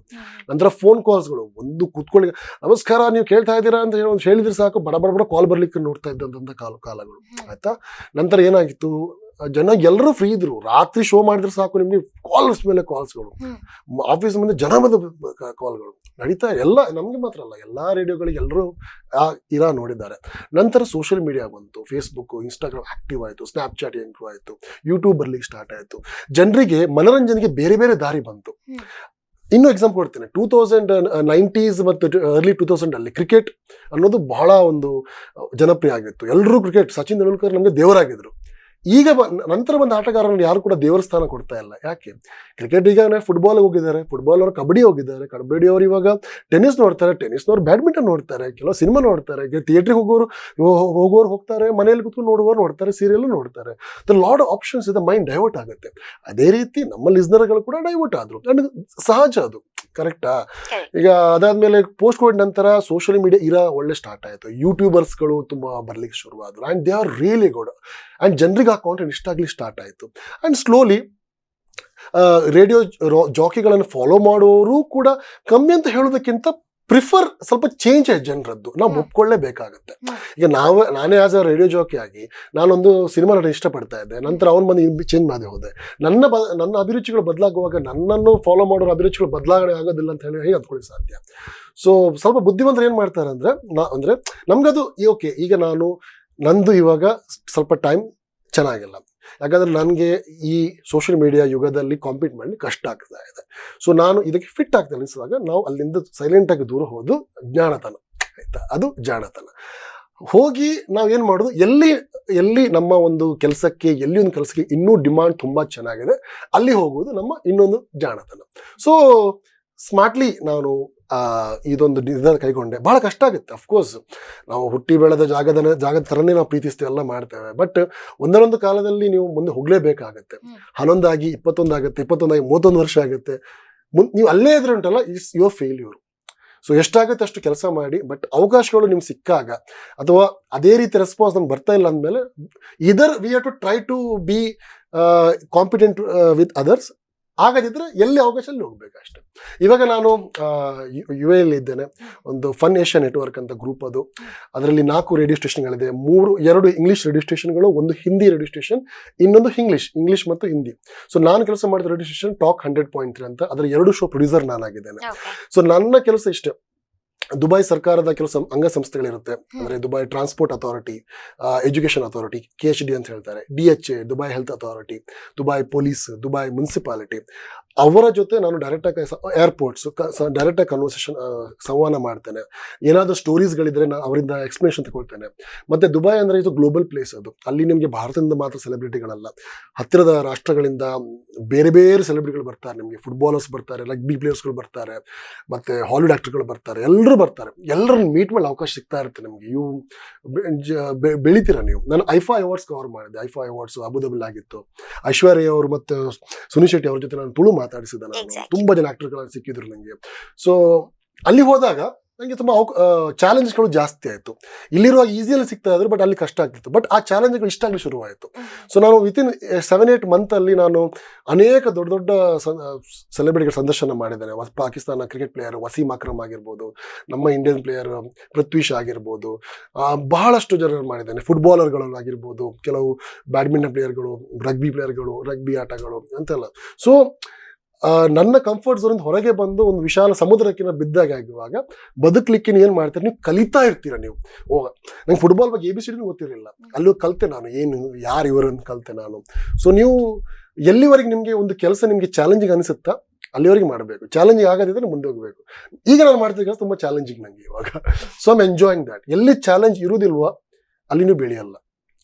ಎವ್ರಿ ಡೇ ಉಂಟಲ್ಲ, ನಾನು ಮಾಡಲೇಬೇಕು, ಕಷ್ಟ ಆಗ್ತದೆ, no I have to chase it, I have to do it. ಆ ರೀತಿ ಇದ್ರೆ ಮಾತ್ರ ನೀವು ಇಂಪ್ರೂವ್ ಆಗ್ತೀರಾ. ಇಲ್ಲಿದ್ರೆ ಬೋರ್ ಆಗಿಬಿಡುತ್ತೆ, ಏನಪ್ಪ ಬರ್ತದೆ ಹೋಗ್ತದೆ ಅಂತ. ಶುಡ್ ಚಾಲೆಂಜ್, ಇಟ್ ಶುಡ್ ನಿಮಗೆ ತಲೆಗೆ ಹೊಡಿಬೇಕು, ಮಾಡ್ಬೇಕು, ಏನಾದ್ರು ಮಾಡ್ಬೇಕು ಅಂತ. ಸೊ ಹಾಗೆ.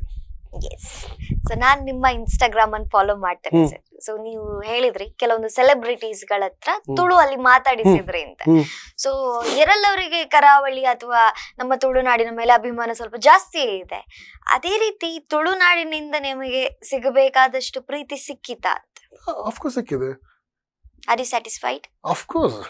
ನೋಡಿ ನಾನು ಒಂದು ವಿಷಯ ಹೇಳ್ತೇನೆ ಕೇಳಿ ನಿಮ್ಗೆ. ನಿಜ ವಿಚಾರ ಹೇಳ್ತೇನೆ. ನನಗೋಸ್ಕರ ತುಂಬ ಜನ ಪ್ರಾರ್ಥನೆ ಮಾಡೋರು ಇದ್ದಾರೆ. ನನಗೆ ತುಂಬ ಅಂದರೆ ಇವೊಂದೊಂದು ಈಗ ಕೆಲಸ ಬಿಡುವ ಸಂದರ್ಭ ಅಥವಾ ಅಲ್ಲಿ ಕೆಲಸ ಸಿಗುವ ಸಂದರ್ಭ, it was very challenging period. ನಾನು ಹೇಳುವಾಗ ಭಾಳ ಎಂಜಾಯ್ ಮಾಡ್ಕೊಂಡು ಹೇಳ್ತೇನೆ ನಾನು ಹೀಗೆ ಅಂತ. But it's not so easy everything. Because ನಾನು ಒಳ್ಳೆ ಮಾತುಗಾರ, ನಂಗೆ ಒಳ್ಳೆ ಚೆನ್ನಾಗಿ ಮಾತಾಡ್ಲಿಕ್ಕೆ ಬರುತ್ತೆ, ಒಂದೇ ವಿಚಾರವನ್ನು ಭಾಳ ಚೆನ್ನಾಗಿ ಹೇಳೋಕ್ಕೆ ಬರುತ್ತೆ ನನಗೆ. ಸೊ ಭಾಳ ಕಷ್ಟ ಆಗುತ್ತೆ ನಿಮಗೆ. ಅಂದರೆ ನೀವು 11 ವರ್ಷ ನೀವು ಒಂದು ಕಡೆ ಇರ್ತೀರ, ನೀವು ಎಲ್ಲವೂ ಕೂಡ ನಿಮ್ಮ ಒಂದು ಫೋನ್ ಅಂಕೆಯಲ್ಲಿ ನಡೆಯುತ್ತೆ.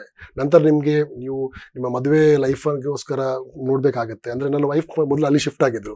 ಅಲ್ಲಿ ಶಿಫ್ಟ್ ಆದಾಗ 4 years long distance relationship. So ಮದುವೆ ಆಗಿ ಲಾಂಗ್ ಡಿಸ್ಟೆನ್ಸ್ ರಿಲೇಷನ್ಶಿಪ್ ಬಂದಾಗ ದೇರ್ ಲಾಟ್ ಆಫ್ ಇಶ್ಯೂಸ್ ಬರುತ್ತೆ.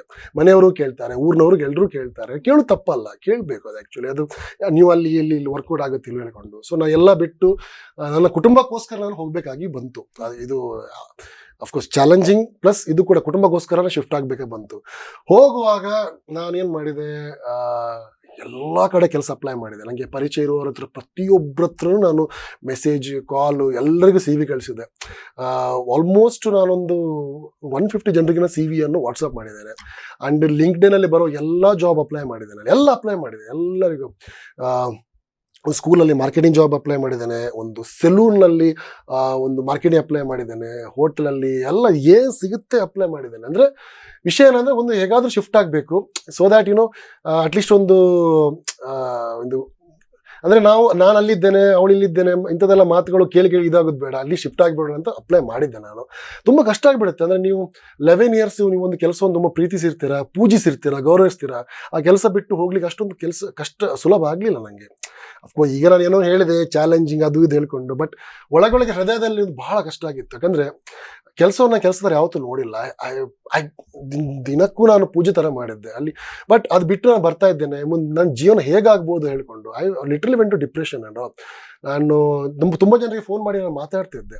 ಸೊ ಕೆಲವರು ನನಗೋಸ್ಕರ ಅಲ್ಲಿ ಕುತ್ತಾರಲ್ಲಿ ಕೊರಗಜ್ಜೆ ಕಟ್ಟಿಲಿ ಹರಕೆನೂ ಹೊತ್ತಿದ್ರು. ಅಲ್ಲಿ ಆ್ಯಂಡ್ ಮಣಿಪಾಲದಲ್ಲಿ ಒಬ್ರು ಇದ್ದಾರೆ, ಸುಮತ ನಾಯಕ್ ಅಮ್ಮುಂಜ್ ಅಂತ. ಪ್ರತಿದಿನ ತುಪ್ಪದ ದೀಪ ಹಾಕ್ತಿದ್ರು ಗಣಪತಿಗೆ, ಅವ್ರು ಫೋಟೋ ಕಳಿಸ್ತಿದ್ರು.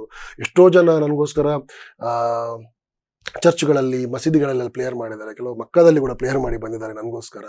ಸೊ ಬಿಕಾಸ್ ಅವ್ರು ಹೇಳ್ತಾರೆ ನನಗೆ, ಬಿಕಾಸ್ ನನ್ನ ಫ್ರೆಂಡ್ ಸರ್ಕಲ್ ದೊಡ್ಡದು, ನನ್ನ ಫ್ರೆಂಡ್ ಸರ್ಕಲ್ ಪರಿಚಯದ ಸಂಖ್ಯೆ ದೊಡ್ಡದು. ಯಾಕಂದರೆ ಐ ಟೋಲ್ಡ್ ನನಗೆ ಯಾರಿಗೂ ನನ್ನ ಮೇಲೆ ಸಮಸ್ಯೆ ಇಲ್ಲ. ಸೊ ಯಾರಾದರೂ ನನಗೆ ಏನಾದ್ರು ಅಪ್ರೋಚ್ ಮಾಡಿದರೆ I am there always for them. So ಅವರು ಮಾಡಿದರು. ಆ್ಯಂಡ್ ಪ್ರತಿದಿನ ಫೋನ್ ಮಾಡಿ ನಾನು ಅದರಲ್ಲಿ ತುಂಬ ಆಲೋಚನೆ ಬಂದಿತ್ತು, ಒಂದ್ಸಲ ಸತ್ಯ ಬಿಡುವ ಅಂತ ಅನಿಸಿತ್ತು. ಆ್ಯಂಡ್ ಲಾಡ್ ಆಫ್ ಎಂತ ಆಗ್ತು ಜೀವನದಲ್ಲಿ. ಮತ್ತು ನಾನು ದೇವರಿಗೆಲ್ಲ ಬೈಲಿಕ್ಕೆ ಶುರು ಮಾಡಿದೆ. ನೋಡಿ ನಾನು ಅವರಿಗೆ ಹೆಲ್ಪ್ ಮಾಡಿದ್ದೇನೆ, ಅವ್ರು ಇಷ್ಟು ಚೆನ್ನಾಗಿದ್ದಾರೆ, ಅವ್ರು ಹೀಗಾಗಿದ್ದಾರೆ, ನನ್ನ ಈಗ ಅವ್ರು ನೆನಪಿಸಿಲ್ಲ, ನಾನು ಈ ಸ್ಟ್ರಗಲ್ ಮಾಡ್ತಿದ್ದೇನೆ, ಏನೇನೆಲ್ಲ ಥಾಟ್ಸ್ಗಳು. ಜೀವನದಲ್ಲಿ ಪ್ರತಿಯೊಬ್ಬರು ಇಂಥ ಒಂದು ಸ್ಟೇಜ್ ಹೋಗಬೇಕು, ಆಗ ಮಾತ್ರ ಗೊತ್ತಾಗುತ್ತೆ ನಿಮ್ಮ ರಿಯಲ್ ಲೈಫ್ ಏನು ಅಂತ. ಒಂದು ಮೇಲೆ ಇದ್ದವಾಗ ಇಡೀ ಕೆಳಗೆ ಬಿದ್ದೇನೆ ಅನಿಸಿತು. ಏನೇನೋ ಆಗಿ ಒಂದು ಕಂಪನಿಯವರು ಹಾಗೆ ಮತ್ತೆ ಯಾರಿಗೂ ಒಂದು ಇನ್ಸ್ಟಾಗ್ರಾಮಲ್ಲಿ ನಾವು ರಿಕ್ವೆಸ್ಟ್ ಮಾಡಿದ್ವಿ, ನಂಗೊಂದು ಕೆಲಸ ಬೇಕು ಹೇಳ್ಕೊಂಡು. ಸಡನ್ ಆಗಿ ಆ ವ್ಯಕ್ತಿ, ಆಕ್ಚುಲಿ ನಾನಲ್ಲ, ವೈಫ್ ರಿಕ್ವೆಸ್ಟ್ ಮಾಡಿದ್ದು, ವೈಫ್ ಅದು ನಂಬರ್ ಕೇಳಿದ್ರು, ವೈಫ್ ಕೊಟ್ಟಳು. ಫೋನ್ ಮಾಡಿ ನೀವು ಈ ವ್ಯಕ್ತಿಗೆ ಫೋನ್ ಮಾಡಿ, ಅವರಿಗೆ ನಾನು ಆಲ್ರೆಡಿ ಮಾತಾಡಿದ್ದೇನೆ, ನಿಮ್ಮ ಹಸ್ಬೆಂಡ್ ಅವರು ರೇಡಿಯೋ ಅಲ್ಲಿ ಇದ್ರು ಅಂತ, ಅವರಿಗೆ ಫೋನ್ ಮಾಡಿ ನಿಮ್ಮ ಹಸ್ಬೆಂಡಿಗೆ ಫೋನ್ ಮಾಡ್ಲಿಕ್ಕೆ ಹೇಳಿ ಆ ವ್ಯಕ್ತಿಗೆ ಅಂತ. ನಾನು ವ್ಯಕ್ತಿಗೆ ಫೋನ್ ಮಾಡಿದೆ. ಆ ವ್ಯಕ್ತಿ ಹೇಳಿದ್ರು ಇಲ್ಲ, ಈ ಕೆಲಸ ಇಲ್ಲ ಅಂತ ಹೇಳಿದರು. ನಾನು ಒಂದಿನ ರಾತ್ರಿ ಫುಲ್ಲು ಏನೋ ಡಿಂಗ್ ಡಿಂಗ್ ಆಗಿ ವಾಟ್ಸಪ್ಪೆಲ್ಲ ವಾಯ್ಸ್ ಮೆಸೇಜ್ ಕಳಿಸಿದೆ ಅವರಿಗೆ ನಾನು. ಆ ವ್ಯಕ್ತಿ UK ಅವರು, ನಮ್ಮ ಈಗಿನ ಬಾಸ್ UK ಅವರು, ನಮ್ಮ ಇಂಡಿಯನ್ ಇಂಗ್ಲೀಷಲ್ಲಿ ಕಳಿಸಿಬಿಟ್ಟೆ ನಾನು. ಅವ್ರಿಗೆ ಏನು ಅರ್ಥ ಆಯ್ತಾ ಗೊತ್ತಿಲ್ಲ. ಆಮೇಲೆ 3-4 ದಿನ ಬಿಟ್ಟು ನಾನು ಮತ್ತೆ ಮೆಸೇಜ್ ಮಾಡಿದಾಗ ಹೇಳಿದರು ಸದ್ಯಕ್ಕೆ ಕೆಲಸ ಇಲ್ಲ ಅಂತಲೇ ಹೇಳಿದರು. ನಾನು ಇಂಡಿಯಾಕ್ಕೆ ಬಂದೆ. ಇಂಡಿಯಾಗೆ ಬಂದಾಗ 1 ವಾರ ಆದಮೇಲೆ ಮೇಲ್ ಬಂತು, ನೀವು ದುಬೈಯಲ್ಲಿದ್ದರೆ ಬರಬೇಕು, ಒಂದು ಈವೆಂಟ್ ಸ್ಟಾರ್ಟ್ ಆಗ್ತಿದೆ, ನಾವು ಟ್ರಯಲ್ ಮಾಡ್ತೇವೆ ಅಂತ ಆಯಿತು. ಟ್ರಯಲ್ ಅದೊಂದು ಭಾಳ ಕಷ್ಟ ಆಗುತ್ತೆ. ನೀವು 11 ವರ್ಷ ಕೆಲಸ ಮಾಡ್ಕೊಂಡು ನಿಮ್ಮನ್ನು ಟ್ರಯಲ್ ನೋಡೋದಂದ್ರೆ ಭಾಳ ಕಷ್ಟ ಆಗಿಬಿಡುತ್ತೆ. ಆಯಿತು, ನಾನು ಹೋದೆ. ಹೋಗಿ 3 ದಿನಕ್ಕೆ ಬನ್ನಿ, ನೋಡ್ತೇವೆ. ಇಷ್ಟೊಂದು ರಿಕ್ವೆಸ್ಟ್ ಮಾಡುವಾಗ ನೀವು ಅಟ್ಲೀಸ್ಟ್ 3 ದಿನ ನೋಡುವ, 3 ದಿನ ಮತ್ತೆ ನೋಡುವ ಅಂತ ಹೇಳಿದ್ರು. 3 ದಿನ ಕೆಲಸ ಮಾಡಿ 3 ವಾರ ಆಯಿತು. 3 ವಾರಕ್ಕೆ ಬನ್ನಿ ಹೇಳಿದ್ರು. 3 ವಾರ ಆಗಿ 1 ತಿಂಗಳಾದಮೇಲೆ ಹೇಳಿದರು ಯು ಆರ್ ಇನ್, ನಿಮ್ಮನ್ನು ನಾವು ತೆಗೆದುಕೊಳ್ತಾ ಇದ್ದೇವೆ ಅಂತ ಹೇಳಿದರು. ಸೊ ಇದು ವಿಷಯ ಇಷ್ಟೇ, ನಾನು ನಂಬಿಕೆ ಅನ್ನೋದು ಯಾವ್ದು ಕಳ್ಕೊಳ್ಬಾರ್ದು. ನೀವು, ನಮ್ಮದು ದೊಡ್ಡ ಪ್ರಾಬ್ಲಮ್ ಏನಂದರೆ, ನಮ್ಮ ಎಲ್ಲ ಪರಿಚಯದವ್ರ ಹತ್ರ ನಾವು ಸಹಾಯ ಕೇಳಲಿಕ್ಕೆ ಹೋಗ್ತೇವೆ, ಬಟ್ ಅದು ಆಗಲ್ಲ. ಅದು ಯಾಕಂದರೆ ಪ್ರತಿಯೊಬ್ಬರು ಕೂಡ ಸಹಾಯ ಮಾಡೋ ಸಿಚುವೇಶನ್ ಇರುವುದಿಲ್ಲ, ಅರ್ಥ ಇದೆ ನಿಮಗೆ. ಬಟ್ ನಿಮಗೆ ಯಾರೋ ಗೊತ್ತಿಲ್ಲದ ವ್ಯಕ್ತಿಗಳು ಬಂದು ನಿಮ್ಗೆ ಸಹಾಯ ಮಾಡ್ತಾರೆ. ಸೊ ಆಲ್ವೇಸ್ ನಿಮ್ಮ ಮೇಲೆ ನೀವು ನಂಬಿಕೆ ಇಟ್ಕೊಳ್ಳಿ, ಅದು ಸಹಾಯ ನಿಮ್ಗೆ ಎಲ್ಲಿಂದಲೋ ಬರುತ್ತೆ. ಇನ್ನೊಂದು ಎಕ್ಸಾಂಪಲ್ ಹೇಳ್ತೇನೆ.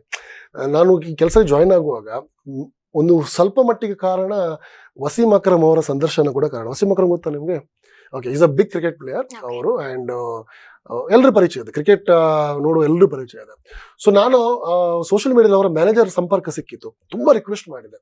ಸೊ ಅವ್ರು ಹೇಳಿದ್ರು, ಇಲ್ಲ, ವಸೀಂ ಅಕ್ರಮ್ ಅವರು ಒಂದು ಸ್ಟುಡಿಯೋಗೆ ಬರಬೇಕಾದ್ರೆ ಅವ್ರು ಇಷ್ಟಿಷ್ಟು ಕಮರ್ಷಿಯಲ್ ಇರುತ್ತೆ, because is a big player and ಅವರ ಒಪಿನಿಯನ್ ವ್ಯಾಲ್ಯೂಗಳಿದೆ, ಫ್ರೀಯಾಗಿ ಆಗೋದಿಲ್ಲ ಅಂತ ಹೇಳಿದ್ರು. ನಾನು ತುಂಬ ರಿಕ್ವೆಸ್ಟ್ ಮಾಡಿದೆ, ನೋಡಿ ನಾನು ಕೆಲಸ ಬಿಟ್ಟು ಬಂದಿದ್ದೇನೆ, ನನಗೊಂದು ಇದೇ ಬೇರೆ ಬೇರೆ ಕಾರಣಗಳಿಗೋಸ್ಕರ ಬಂದಿದ್ದೇನೆ, ನನಗೊಂದು ಈ ಒಂದು ಇಂಟರ್ವ್ಯೂ ಆದರೆ ನನಗೆ ಬಹುಶಃ ನನಗೇನು ಹೆಲ್ಪ್ ಆಗ್ಬೋದು, ಪ್ಲೀಸ್ ಒಂದು ಮಾನವೀಯ ದೃಷ್ಟಿಯಿಂದ ಮಾಡಿ ಅಂತ ಹೇಳಿದ್ದು. 2 ದಿನ ಬಿಟ್ಟು ಹೇಳಿದ್ರು, ಓಕೆ ನಾವು ಫೋನಲ್ಲಿ ಮಾಡ್ತೇವೆ ಅಂತ. ಸೊ ಏಪ್ರಿಲ್ 1ನೇ ತಾರೀಕು 2022 ವಸೀಂ ಅಕ್ರಮ್ ಅವರ ಇಂಟರ್ವ್ಯೂ. ಯಾರು ನಂಬಲಿಲ್ಲ, ಯಾಕಂದ್ರೆ ಏಪ್ರಿಲ್ 1ನೇ ಇಂಟರ್ವ್ಯೂ ಯಾರು ನಂಬಕ್ಕೆ ಹೋಗಲ್ಲ. ಆ ದಿನ ಇಂಟರ್ವ್ಯೂ ಆಯಿತು, ಅವ್ರು ಮಾತಾಡಿದ್ರು ಚೆನ್ನಾಗಿ, 20 ನಿಮಿಷ ಮಾತಾಡಿದ್ರು ಫೋನಲ್ಲಿ, 20 ನಿಮಿಷ. ಅದೇ ದಿನ ನಾನು ಜಾಬ್ ಕನ್ಫರ್ಮ್ ಆಯಿತು. ಅದೇ ಹೇಳಿದಲ್ವಾ, ಸೊ ನೀವು ನಿಮ್ಮ ಮೇಲೆ ನೀವು ನಂಬಿಕೆ ಕೇಳ್ಕೊಳ್ಬಾರ್ದು ಯಾವತ್ತೂ ಸಹ. ಯಾರ್ಯಾರೋ ಬಂದು ನಿಮ್ಗೆ ಸಹಾಯ ಮಾಡ್ತಾರೆ. ಸೊ ಅದಕ್ಕೋಸ್ಕರ ನಿಮ್ಮ ಕಣ್ಣು ಕಿವಿ ಓಪನ್ ಇಟ್ಕೊಳ್ಳಿ, ಯಾರನ್ನು ಕಾರಣ ಇಲ್ಲದೆ ನೀವು ಇಗ್ನೋರ್ ಮಾಡಕ್ಕೆ ಹೋಗಬೇಡಿ, ಆ್ಯಂಡ್ ಅದೇ ವ್ಯಕ್ತಿ ನಿಮ್ಮನ್ನು ಸಹಾಯಕ್ಕೆ ಬರ್ಬೋದು.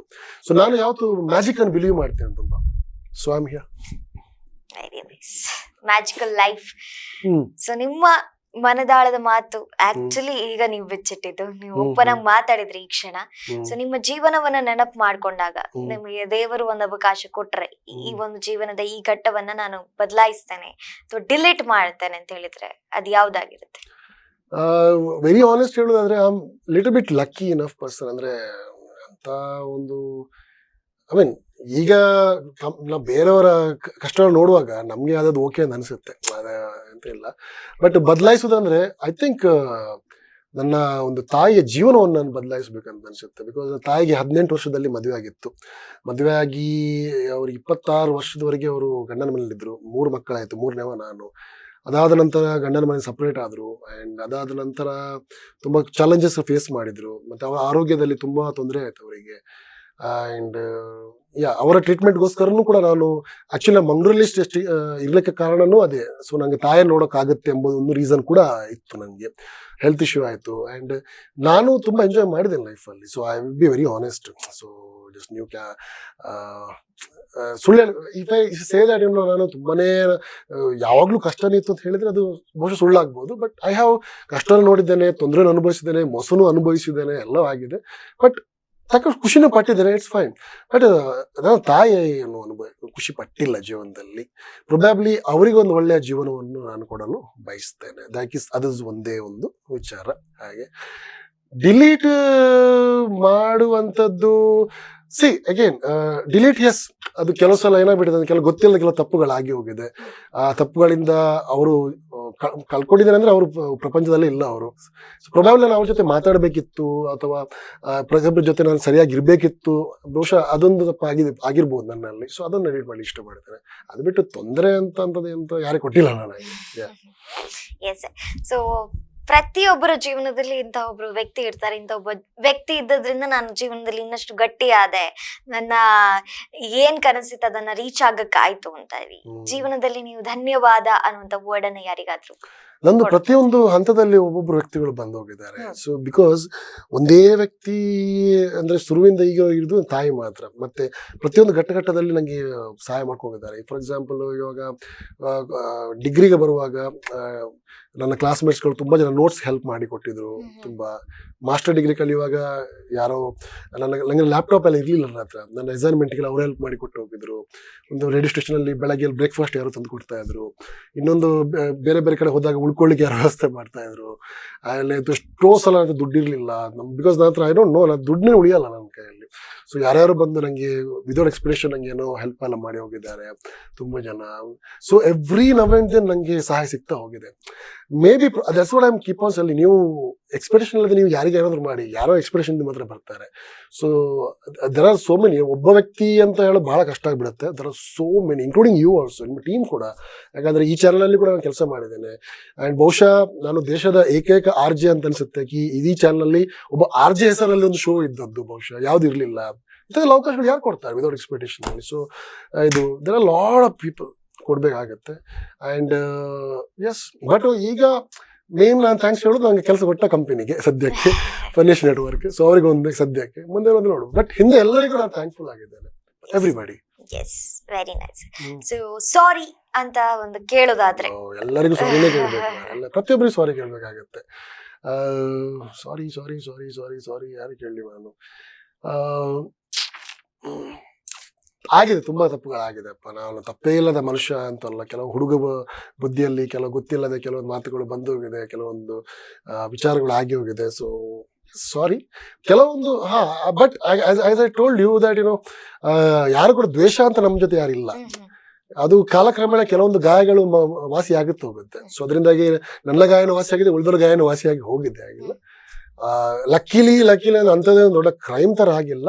ಬಟ್ ಎಸ್, ಸಣ್ಣ ಪುಟ್ಟದಾಗ್ಲಿ ದೊಡ್ಡದಾಗ್ಲಿ ತಪ್ಪೆ. ಸಾರಿ ಟು ಆಲ್ ಅಷ್ಟೇ. ಹೀಗೆ ಪಾಯಿಂಟ್ ಔಟ್ ಮಾಡುವಂಥದ್ದು ಏನಿಲ್ಲ. ಬಟ್ ಸಣ್ಣ ಹಾಗೆ ಹೋಗಿದೆ, ಇಲ್ಲ ಅಂತಿಲ್ಲ ಹಾಗೆ. ಸೊ ನಿಮ್ಮ ಜೀವನದ ಸ್ಟ್ರೆಂತ್ ಅಂತ ಹೇಳೋದಾದ್ರೆ ಯಾರನ್ನ ಹೇಳ್ತಾರೆ? ಯಾಕಂತ ಹೇಳಿದ್ರೆ ನೀವು ಹೇಳಿದ್ರಿ 4 ವರ್ಷ ದೂರನೇ ಇದ್ವಿ, ಹೆಂಡತಿಯಿಂದ ದೂರ ಇದ್ವಿ. ಅದೇ ನಿಮ್ಗೆ ಬಹುಶಃ ಮ್ಯಾರೇಜ್ ಲೈಫ್ ನ ಬಗ್ಗೆ ಎಲ್ಲರಿಗೆ ಕ್ವಶನ್ ಬರ್ಲಿಕ್ಕೆ ರೀಸನ್ ಆಗಿತ್ತು. ಎರರಲ್ಲಿ ಆರಾಮ್ಸೆ ಒಬ್ಬನೇ ಇದಾರಲ್ಲ, ಮದ್ವೆ ಆಗಿದಾರ, ಮದ್ವೆ ಆದ್ರೆ ಹೆಂಡತಿಯಲ್ಲಿದ್ದಾರೆ, ಇದೆಲ್ಲ ಪ್ರಶ್ನೆ ಇತ್ತು ನಿಮ್ಮ ಬಗ್ಗೆ ಗೊತ್ತಿಲ್ಲದವರಿಗೆ. ಸೊ ಆ ಟೈಮ್ ಅನ್ನ ನೀವು ಹೇಗೆ ಮ್ಯಾನೇಜ್ ಮಾಡಿದ್ರಿ? ಲಾಂಗ್ ಡಿಸ್ಟೆನ್ಸ್ ಕೊರೋನಾ ಇತ್ತಲ್ಲ ಟೈಮ್, 2 years ಕೊರೋನಾ ಇತ್ತು. I was very busy. ನಾನು ದಕ್ಷಿಣ ಕನ್ನಡ ಇದು ಕೋವಿಡ್ ಟಾಸ್ಕ್ ಫೋರ್ಸ್ ಟೀಮ್ ಅಲ್ಲಿ ಕೆಲಸ ಮಾಡಿದ್ದೆ. 2 ವರ್ಷ ಫುಲ್ ಬ್ಯುಸಿ ಆಗಿದ್ದೆ ನಾನು. ಇತ್ತೀಚೆಗೆ ಕುವೈಟ್ ಹೋಗ್ಲಿಕ್ಕೆ ಕಾರಣನೂ ಅದೇ ಕೆಲಸ ಕಾರಣ. ಸೊ ಫ್ರೀ ಅಂತ ಯಾವತ್ತು ಇರ್ಲಿಲ್ಲ, ಅದು ಫ್ರೀ ಇದ್ದವ್ರು ಮಾತ್ರ ಮಾತಾಡೋದು, ಅಲ್ಲೊಂದು ಇರ್ಲಿಲ್ಲ ಫ್ರೀ ಆಗುವಾಗ. ಸೊ 2 years ಅಲ್ಲ, ಆಲ್ಮೋಸ್ಟ್ ನಾನೊಂದು 8 to 9 months ಹಾನೆಸ್ಟ್ ಆಗಿ ಒಂದೇ ಒಂದು ಕ್ಷಣಕ್ಕೂ ಮೊಬೈಲ್ ಸ್ವಿಚ್ ಆಫ್ ಮಾಡಿದೆ. ನಾನು ಹಾನೆಸ್ಟ್ ಆಗಿ ಮಾಡಿದ್ದೆ. ನಾನು ಅದೊಂದು ನನ್ನ ಪ್ರೌಡ್ ಮೂಮೆಂಟ್ ಹೇಳಲ್ಲ, ಯಾಕಂದ್ರೆ ಆ ಕೋವಿಡ್ ಇಂದಾಗಿ ಬಹಳಷ್ಟು ಜನರ ಕೆಲಸ ಹೋಗಿದೆ, ಕುಟುಂಬ ಕಳ್ಕೊಂಡಿದ್ದಾರೆ. ಹಾಗಿರುವಾಗ ನಾನು ಅದು ಮಾಡಿ ಹೇಳಕ್ ಆಗಲ್ಲ. ಬಟ್ ಆ ಸಂದರ್ಭದಲ್ಲಿ ಒಬ್ಬರ ಫೋನ್ ಮಾಡಿ ಕಣ್ಣೀರ್ ಹಾಕುವಾಗ ಕೇಳಿಸ್ಕೊಳ್ಳಿಕ್ಕೆ ನಾನಿದ್ದೆ. ಯಾರಾದ್ರೂ ಒಬ್ರು ತೊಂದರೆ ಹೇಳುವಾಗ ಸಾಧ್ಯವಾದಷ್ಟು ಗೈಡ್ ಮಾಡ್ಲಿಕ್ಕೆ ನಾನಿದ್ದೆ. ಯಾರಿಗಾದ್ರೂ ಕೋಆರ್ಡಿನೇಷನ್ ಸಮಸ್ಯೆ ಆಗುವಾಗ ಕೋಆರ್ಡಿನೇಷನ್ ಮಾಡಕ್ಕೆ ನಾನಿದ್ದೆ. ಇಷ್ಟರಲ್ಲಿ ನಾನಿದ್ದೆ. So I was very busy ಹಾಗೆ. ಸೊ ಮತ್ತೆ ಅಷ್ಟೊಂದು ಫ್ರೀ ಅಂತ ಇರ್ಲಿಲ್ಲ. ಪ್ಲಸ್ ಸೇಮ್ ಟೈಮ್ ನಾನು ರೇಡಿಯೋ ಕೆಲಸನೂ ಮಾಡ್ತಿದ್ದೆ. We are doing work from home ಆ ಟೈಮಲ್ಲಿ. So I was very busy ಹಾಗೆ. ಮತ್ತೊಂದು ಏನಂದ್ರೆ ನಂಗೊಂದು ಸಮಸ್ಯೆ ಇದೆ, ನಂದು ಸೆಲೆಕ್ಟಿವ್ ಹಿಯರಿಂಗ್. ನಂದು ನನಗೆ ಎಲ್ಲರೂ ಕೇಳಿದ ಕಿವಿಗೆ ಹೋಗಲ್ಲ. ನಂದು ಅದೊಂದು ಪ್ರಾಬ್ಲಮ್ ಇದೆ ನಂಗೆ. ಯಾಕಂದ್ರೆ ಈಗ ನಾನು ಬರುವಾಗಲೇ ಒಂದು ಮೈಂಡ್ ಥಾಟ್ ಇರುತ್ತೆ, ಓಕೆ ಈ ಇಂಟರ್ವ್ಯೂ ಅಲ್ಲಿ ಈ ರೀತಿ ಇರ್ಬೋದು ಇರುತ್ತೆ ನಂದು ಹಾಗೆ. ಸೊ ಈಗಿರ್ಬೋದು ಅಂತ ಇರುತ್ತೆ ನಮ್ದು. ಅದೊಂದು because I spend long time in media ನಂದು. ಸೊ ಇದು ಹಿಂಗೆ ಹೋಗಿದ್ರೆ ಹಿಂಗೆ ವರ್ಕೌಟ್ ಆಗುತ್ತೆ ನಂಗೆಲ್ಲ ಗೊತ್ತಿರುತ್ತೆ. ನಂಗೆ ಆಲ್ಮೋಸ್ಟ್ ಗೊತ್ತಿರುತ್ತೆ, ಅಥವಾ ಒಂದು ಐಡಿಯಾ ಇರುತ್ತೆ ಅಷ್ಟೇ. ಎಲ್ಲ ಗೊತ್ತಿರೋಕ್ಕೆ ಆಗಲ್ಲ. ಎವ್ರಿ ಡೇ ಇಸ್ ಲರ್ನಿಂಗ್ ನಮಗೆ. ಸೊ ಆಗಿರುವಾಗ ನಾನು ನನ್ನ ಜೀವನದಲ್ಲಿ ನಾನು ಖುಷಿಯಾಗಿ ಸ್ಟ್ರೆಂತ್ ಏನಂದ್ರೆ ನಾನು ಕೇಳಿಸ್ಕೊಳ್ಳೋ ಸಮ ಕಡಿಮೆ. ನಾನು ಅದೇ ನನ್ನ ಸ್ಟ್ರೆಂತ್. ನೀವು ಬೇರೆಯವರ ಮಾತು ಕೇಳಿಸ್ಕೊಳ್ತೀರಾ, ಎಷ್ಟು ನೀವು ಬೇರೆಯವರ ಟೀಕೆ ಟಿಪ್ಪಣಿಗಳಿಗೆ ರೆಸ್ಪಾಂಡ್ ಮಾಡ್ತೀರಾ, ಅಷ್ಟೇ ನಿಮ್ಮನ್ನು ಕುಗ್ಗಿ ಹೋಗ್ತೀರಾ. ನೀವು ತುಂಬಾ ಕುಗ್ಗಿ ಹೋಗ್ತೀರ ಅಷ್ಟೇ. ಸೊ ನನ್ನ ಇಂಗ್ಲಿಷ್ ಸರಿ ಇಲ್ಲ, ನನ್ನ ಡ್ರೆಸ್ಸಿಂಗ್ ಸೆನ್ಸ್ ಸರಿ ಇಲ್ಲ, ನನ್ನ ಲುಕ್ಸ್ ಚೆನ್ನಾಗಿಲ್ಲ ಹೇಳ್ಕೊಂಡು ನಾನು ಇದ್ದಿದ್ರೆ ನಾನು UAE ನಲ್ಲಿ, ಅದು ಕೂಡ ಒಂದು ಅಮೆರಿಕನ್ ಕಂಪನಿ ಕೆಲಸ ಮಾಡ್ಲಿಕ್ಕೆ ಸಾಧ್ಯನೇ ಇರ್ತಿರ್ಲಿಲ್ಲ. ಅಲ್ವಾ? ನಾನೀಗ ಸಂದರ್ಶನ ಮಾಡೋ ವ್ಯಕ್ತಿಗಳು ಹಾಕುವ ಬಟ್ಟೆಗಳು ಅಂದ್ರೆ ವೆರಿ ಡಾಲರ್ಗಳಲ್ಲಿ ಇರುತ್ತೆ. ಅವ್ರ ಜೊತೆ ನಾನು ಸಾಮಾನ್ಯ ಬಟ್ ಹೋಗ್ತೇನೆ ನಾನು. It's all about your confidence. ನೀವು ವ್ಯಕ್ತಿ ಒಬ್ಬ ಚೆನ್ನಾಗಿದ್ರೆ, ನಿಮ್ಮ ಮಾತಾಡುವ ಶೈಲಿ ಸ್ವಲ್ಪ ಚೆನ್ನಾಗಿದ್ರೆ, ನಿಮ್ಮ ಪದ ಬಳಕೆ ಚೆನ್ನಾಗಿದ್ರೆ ಜನ ನಿಮ್ಮ ಆಟೋಮೆಟಿಕ್ ಇಷ್ಟಪಡ್ತಾರೆ. ನೀವು ಇಂಪ್ರೆಸ್ ಮಾಡಕ್ಕೆ ನೀವು ಎಕ್ಸ್ಪೆನ್ಸಿವ್ ಬಟ್ಟೆ ಹಾಕೋ ಅವಶ್ಯಕತೆನೇ ಇಲ್ಲ ನಿಮ್ಗೆ. ಏನ್ ಹೇಳ್ತೀರಾ? ಬಹಳ ದೊಡ್ಡ ವ್ಯಕ್ತಿಗಳು ಸಿಂಪಲ್ ಬಸ್ಸಲ್ಲೇ ಹೋಗಿದ್ರು ಅವರು. I think select here is my strength. ಯಾಕಂದ್ರೆ ನೀವು ಎಷ್ಟು ಕೇಳ್ತೀರಾ ಅಷ್ಟು ನಿಮ್ಮ ಮನಸ್ಸಿಗೆ ರೆಸ್ಪಾಂಡ್ ಆಗುತ್ತೆ. ಸರಿಯಾದಪ್ಪ? ಹಾಗೆ. ಸೊ ಇಷ್ಟು ಹೊತ್ತು ನಿಮ್ಮ ಅಂತರಾಳವನ್ನ ನನ್ನ ಎದುರು ಬಿಚ್ಚಿಟ್ರಿ, ತುಂಬಾ ಮಾತಾಡಿದ್ರಿ ಕೂಡ. ಸೊ ನಿಮಗೆ ಹೇಗನ್ಸ್ತು ನಿಮ್ಮ ಜೀವನದ ಬಗ್ಗೆ ಮತ್ತೊಮ್ಮೆ ನೆನಪು ಮಾಡ್ಕೊಂಡು? ಯಾಕಂದ್ರೆ ಸುಮಾರು ಜನ ಇಂಟರ್ವ್ಯೂ ಮಾಡಿದೀರ, ನಿಮ್ಮನ್ನ ಕೂರಿಸಿ ನಿಮ್ಮ ಮಾತುಗಳನ್ನ ಕೇಳುವಂತ ಒಂದು ಅವಕಾಶ ನನ್ನದು ಕೂಡ ಇವತ್ತು. ನಿಮಗೆ ಹೇಗ ಅನಿಸ್ತು? ಒಂದ್ ಮಾತು ಹೇಳ್ತೇನೆ ಕೇಳಿ. I always love coming to TV studios, radio studios, ನಿಮ್ ಜೊತೆ ಮಾತಾಡ್ಲಿಕ್ಕೆ. ಯಾಕಂದ್ರೆ ನಾನು ಬೆರಿತೇನೆ ಜನರ ಜೊತೆ. You need to meet people. ನೀವು ಸೋಷಿಯಲ್ ಮೀಡಿಯಾದಲ್ಲಿ ಪೋಸ್ಟ್ ಮಾಡಿಕೊಂಡು ರೀಲ್ ಮಾಡಿ 10,000 ಫಾಲೋವರ್ಸ್ ಇದ್ದಾರೆ, 20,000 ಫಾಲೋವರ್ಸ್ ಇದ್ದಾರೆ ಅಂತ ಹೇಳ್ತಾರೆ. ಅಷ್ಟೊಂದು ಜನ ಫಾಲೋವರ್ಸ್ ಇದ್ದ ವ್ಯಕ್ತಿಗಳು ಕೂಡ ಸೂಸೈಡ್ ಮಾಡ್ಕೊಳ್ತಾರೆ. ಯಾಕೆ ಸೆಲೆಬ್ರಿಟಿಗಳು ಖಿನ್ನತೆ ಒಳಗಾಗ್ತಾರೆ? ಯಾಕೆ? ಬಿಕಾಸ್ ರಿಯಲ್ ಫ್ರೆಂಡ್ಸ್ ಯಾರು ಇರಲ್ಲ ಅಲ್ವಾ? ಸೊ ಯಾರೇ ಕರೆದ್ರು ನಾನು ಹೋಗ್ತೇನೆ, ಯಾರೇ ಕರೆದ್ರು, ಏನೇ ಅವಕಾಶ ಕರೆದ್ರು ಹೋಗ್ತೇನೆ, ನಾನು ಹೋಗ್ತೇನೆ. ಸೊ ಯಾರಾದ್ರೂ ನಮ್ಮ ಬಗ್ಗೆ ನನಗೋಸ್ಕರ ನೀವು ಒಂದು ಲೈಟ್ ಆನ್ ಮಾಡ್ಕೊಂಡು, ಒಬ್ಬ ಎಡಿಟರ್, ಒಬ್ಬ ಕ್ಯಾಮರಾಮನ್ಗಳು, ನೀವು ಒಂದು ಗಂಟೆ ನನಗೋಸ್ಕರ ಟೈಮ್ ಕೊಡ್ತೀರಂದ್ರೆ ಅದು ನನಗೆ ಸಿಕ್ಕಿದೊಂದು ಸೌಭಾಗ್ಯ ಅದು ಆಕ್ಚುಲಿ. ಯಾಕಂದ್ರೆ ಈಗಿನ ಕಾಲದಲ್ಲಿ ಜನ ಸಮಯ ಇರಲ್ಲ ಕೊಟ್ಟಿದ್ದಾರೆ ಅಂದ್ಮೇಲೆ. So happy. Second thing, of course ಕೆಲವೊಂದು ಇಂಪಾರ್ಟೆಂಟ್ ಯಾರ ಜೊತೆ ಶೇರ್ ಮಾಡಿದ ವಿಚಾರಗಳು ನಿಮ್ಮ ಜೊತೆ ನಾನು ಶೇರ್ ಮಾಡಿದೆ. ನಾನು ಖುಷಿ ಆಗುತ್ತೆ. ಆ್ಯಂಡ್ ಬಂದ ದಾರಿಯನ್ನು ಯಾವ್ದು ಕೂಡ ಮರಿಬಾರ್ದು. ನಾನಂತೂ ಮರೆಯೋದು ಸಾಧ್ಯನೇ ಇಲ್ಲ. ಆ್ಯಂಡ್ ಬೆಳೀಲಿ, ಇನ್ನಷ್ಟು ಬೆಳೀರಿ ನೀವು. ಇನ್ನು ಬಹುಶಃ ಯಾವತ್ತಾದ್ರೂ ಒಂದಿನ ವಿದೇಶದಲ್ಲಿ ನಾನು ನಿಮ್ಮನ್ನು ಸಂದರ್ಶನ ಮಾಡುವ ದಿನಗಳು ಕೂಡ ಬರಲಿ. ನಂಬಿಕೆ ಇಡಿ. ಯಾವತ್ತು ಕೂಡ ನಂಬಿಕೆಯೇ ನಿಮ್ಮನ್ನು ಕರ್ಕೊಂಡು ಹೋಗುತ್ತೆ. ಬಿಲೀಫ್ ಇಟ್ಕೊಳ್ಳಿ, ಯಾವತ್ತು ಕೂಡ ಬಿಲೀಫ್ ಇಟ್ಕೊಳ್ಳಿ. ಆ ಬಿಲೀಫೇ ನಿಮ್ಮನ್ನು ಕಾಪಾಡುತ್ತೆ. ಅವರಿವರು ಯಾರು ಕಾಪಾಡಲ್ಲ, ನೀವು ಕಾಪಾಡ್ಕೊಳ್ಬೇಕು. ನೀವೇ ಜಾಸ್ತಿ ಪ್ರೀತಿಸ್ಬೇಕು ನೀವು ಅಷ್ಟೇ. It's me. ಅದು ನಾವು ಅನ್ನೋದು ಅಹಂಕಾರ ಆಗ್ಬಾರ್ದು, ಅಹಂ ಆಗ್ಬಾರ್ದು. ಅದೊಂದು ನಂಬಿಕೆ ಆಗ್ಬೇಕು, ಇದು ಪಾಸಿಟಿವ್ ಸ್ಟ್ರೆಂತ್ ಆಗಿರ್ಬೇಕು. ಅದಷ್ಟೇ. ನಾನು ಅಂತ ಹೇಳಿದ್ರೆ ಅಹಂಕಾರ ಆಗ್ಬಿಡುತ್ತೆ. ನನ್ನಿಂದ ಆಗುತ್ತೆ ಅನ್ನೋದು ಇದು ಏನ್ ಹೇಳ್ತಾರೆ, ಅದೊಂದು ಕಾನ್ಫಿಡೆನ್ಸ್. ಅದು ನನ್ನಿಂದಲೇ ಆಗುದು ಅನ್ನೋದು ಓವರ್ ಕಾನ್ಫಿಡೆನ್ಸ್ ಆಗುತ್ತೆ. ಸೊ ನನ್ನಿಂದ ಆಗುತ್ತೆ ಎಂಬುದನ್ನು ಯಾವತ್ತು ಕೂಡ ಆ ಕಾನ್ಫಿಡೆನ್ಸ್ ಇಟ್ಕೊಳ್ಳಿ. ಜೀವನದಲ್ಲಿ ನೀವು ಬಯಸಿದ್ದು ಎಲ್ಲ ಸಿಗುತ್ತೆ. ದೇವರ ಮೇಲೆ ನಂಬಿಕೆ ಇಟ್ಕೊಳ್ಳಿ, ಎಲ್ಲಾ ದೇವರುಗಳನ್ನ ನಂಬಿಕೆ ಇಟ್ಕೊಳ್ಳಿ, ದೇವರುಗಳ ಮೇಲೆ ನಂಬಿಕೆ ಇಟ್ಕೊಳ್ಳಿ. ಆ ನಂಬಿಕೆಯೇ ನಿಮ್ಮನ್ನು ಕಾಪಾಡುತ್ತೆ. ಎಲ್ಲ ಕಡೆ ಒಂದು ಶಕ್ತಿ ಇದೆ, ಆ ಶಕ್ತಿ ನಿಮ್ಮನ್ನು ಕಾಪಾಡುತ್ತೆ. ಉದಾಹರಣೆ ನಾನೇ. Thank you. Yes, thank you so much. So ನಿಮಗೆ ಸಮಯ ಇಲ್ಲ ಅಂತ ಗೊತ್ತುಂಟು, ಆದ್ರೂ ಕೂಡ ನೀವು ಬಂದ್ರಿ, ನಾವು ಕರೆದ ತಕ್ಷಣ ಬಂದು ಕೂತ್ಕೊಂಡು ಮಾತಾಡಿದ್ರಿ. Thank you so much. Thank you so much. Yes, ಇವತ್ತೊಬ್ಬ ಅದ್ಭುತವಾದ ವ್ಯಕ್ತಿತ್ವದ ಪರಿಚಯ ಆಯ್ತು. ಸೊ ನಮ್ಮ ಮೇಲೆ ನಮಗೆ ನಂಬಿಕೆ ಜಾಸ್ತಿ ಆಯ್ತು ಅಂತ ಹೇಳಬಹುದು. ಮುಂದಿನ ಸಂಚಿಕೆಯಲ್ಲಿ ಇನ್ನೊಬ್ಬ ವ್ಯಕ್ತಿತ್ವದ ಜೊತೆಗೆ ನಾನು ನಿಮ್ಮನ್ನ ಭೇಟಿ ಆಗ್ತೇನೆ. ಅಲ್ಲಿವರೆಗೂ ಸುದ್ದಿ ಹಾಗೂ ಮನೋರಂಜನೆಗಾಗಿ ನಿರಂತರವಾಗಿ ನೋಡ್ತಾ ಇರಿ ನಿಮ್ಮ ನೆಚ್ಚಿನ ಸ್ಪಂದನ ಟಿವಿ. ನಮಸ್ಕಾರ.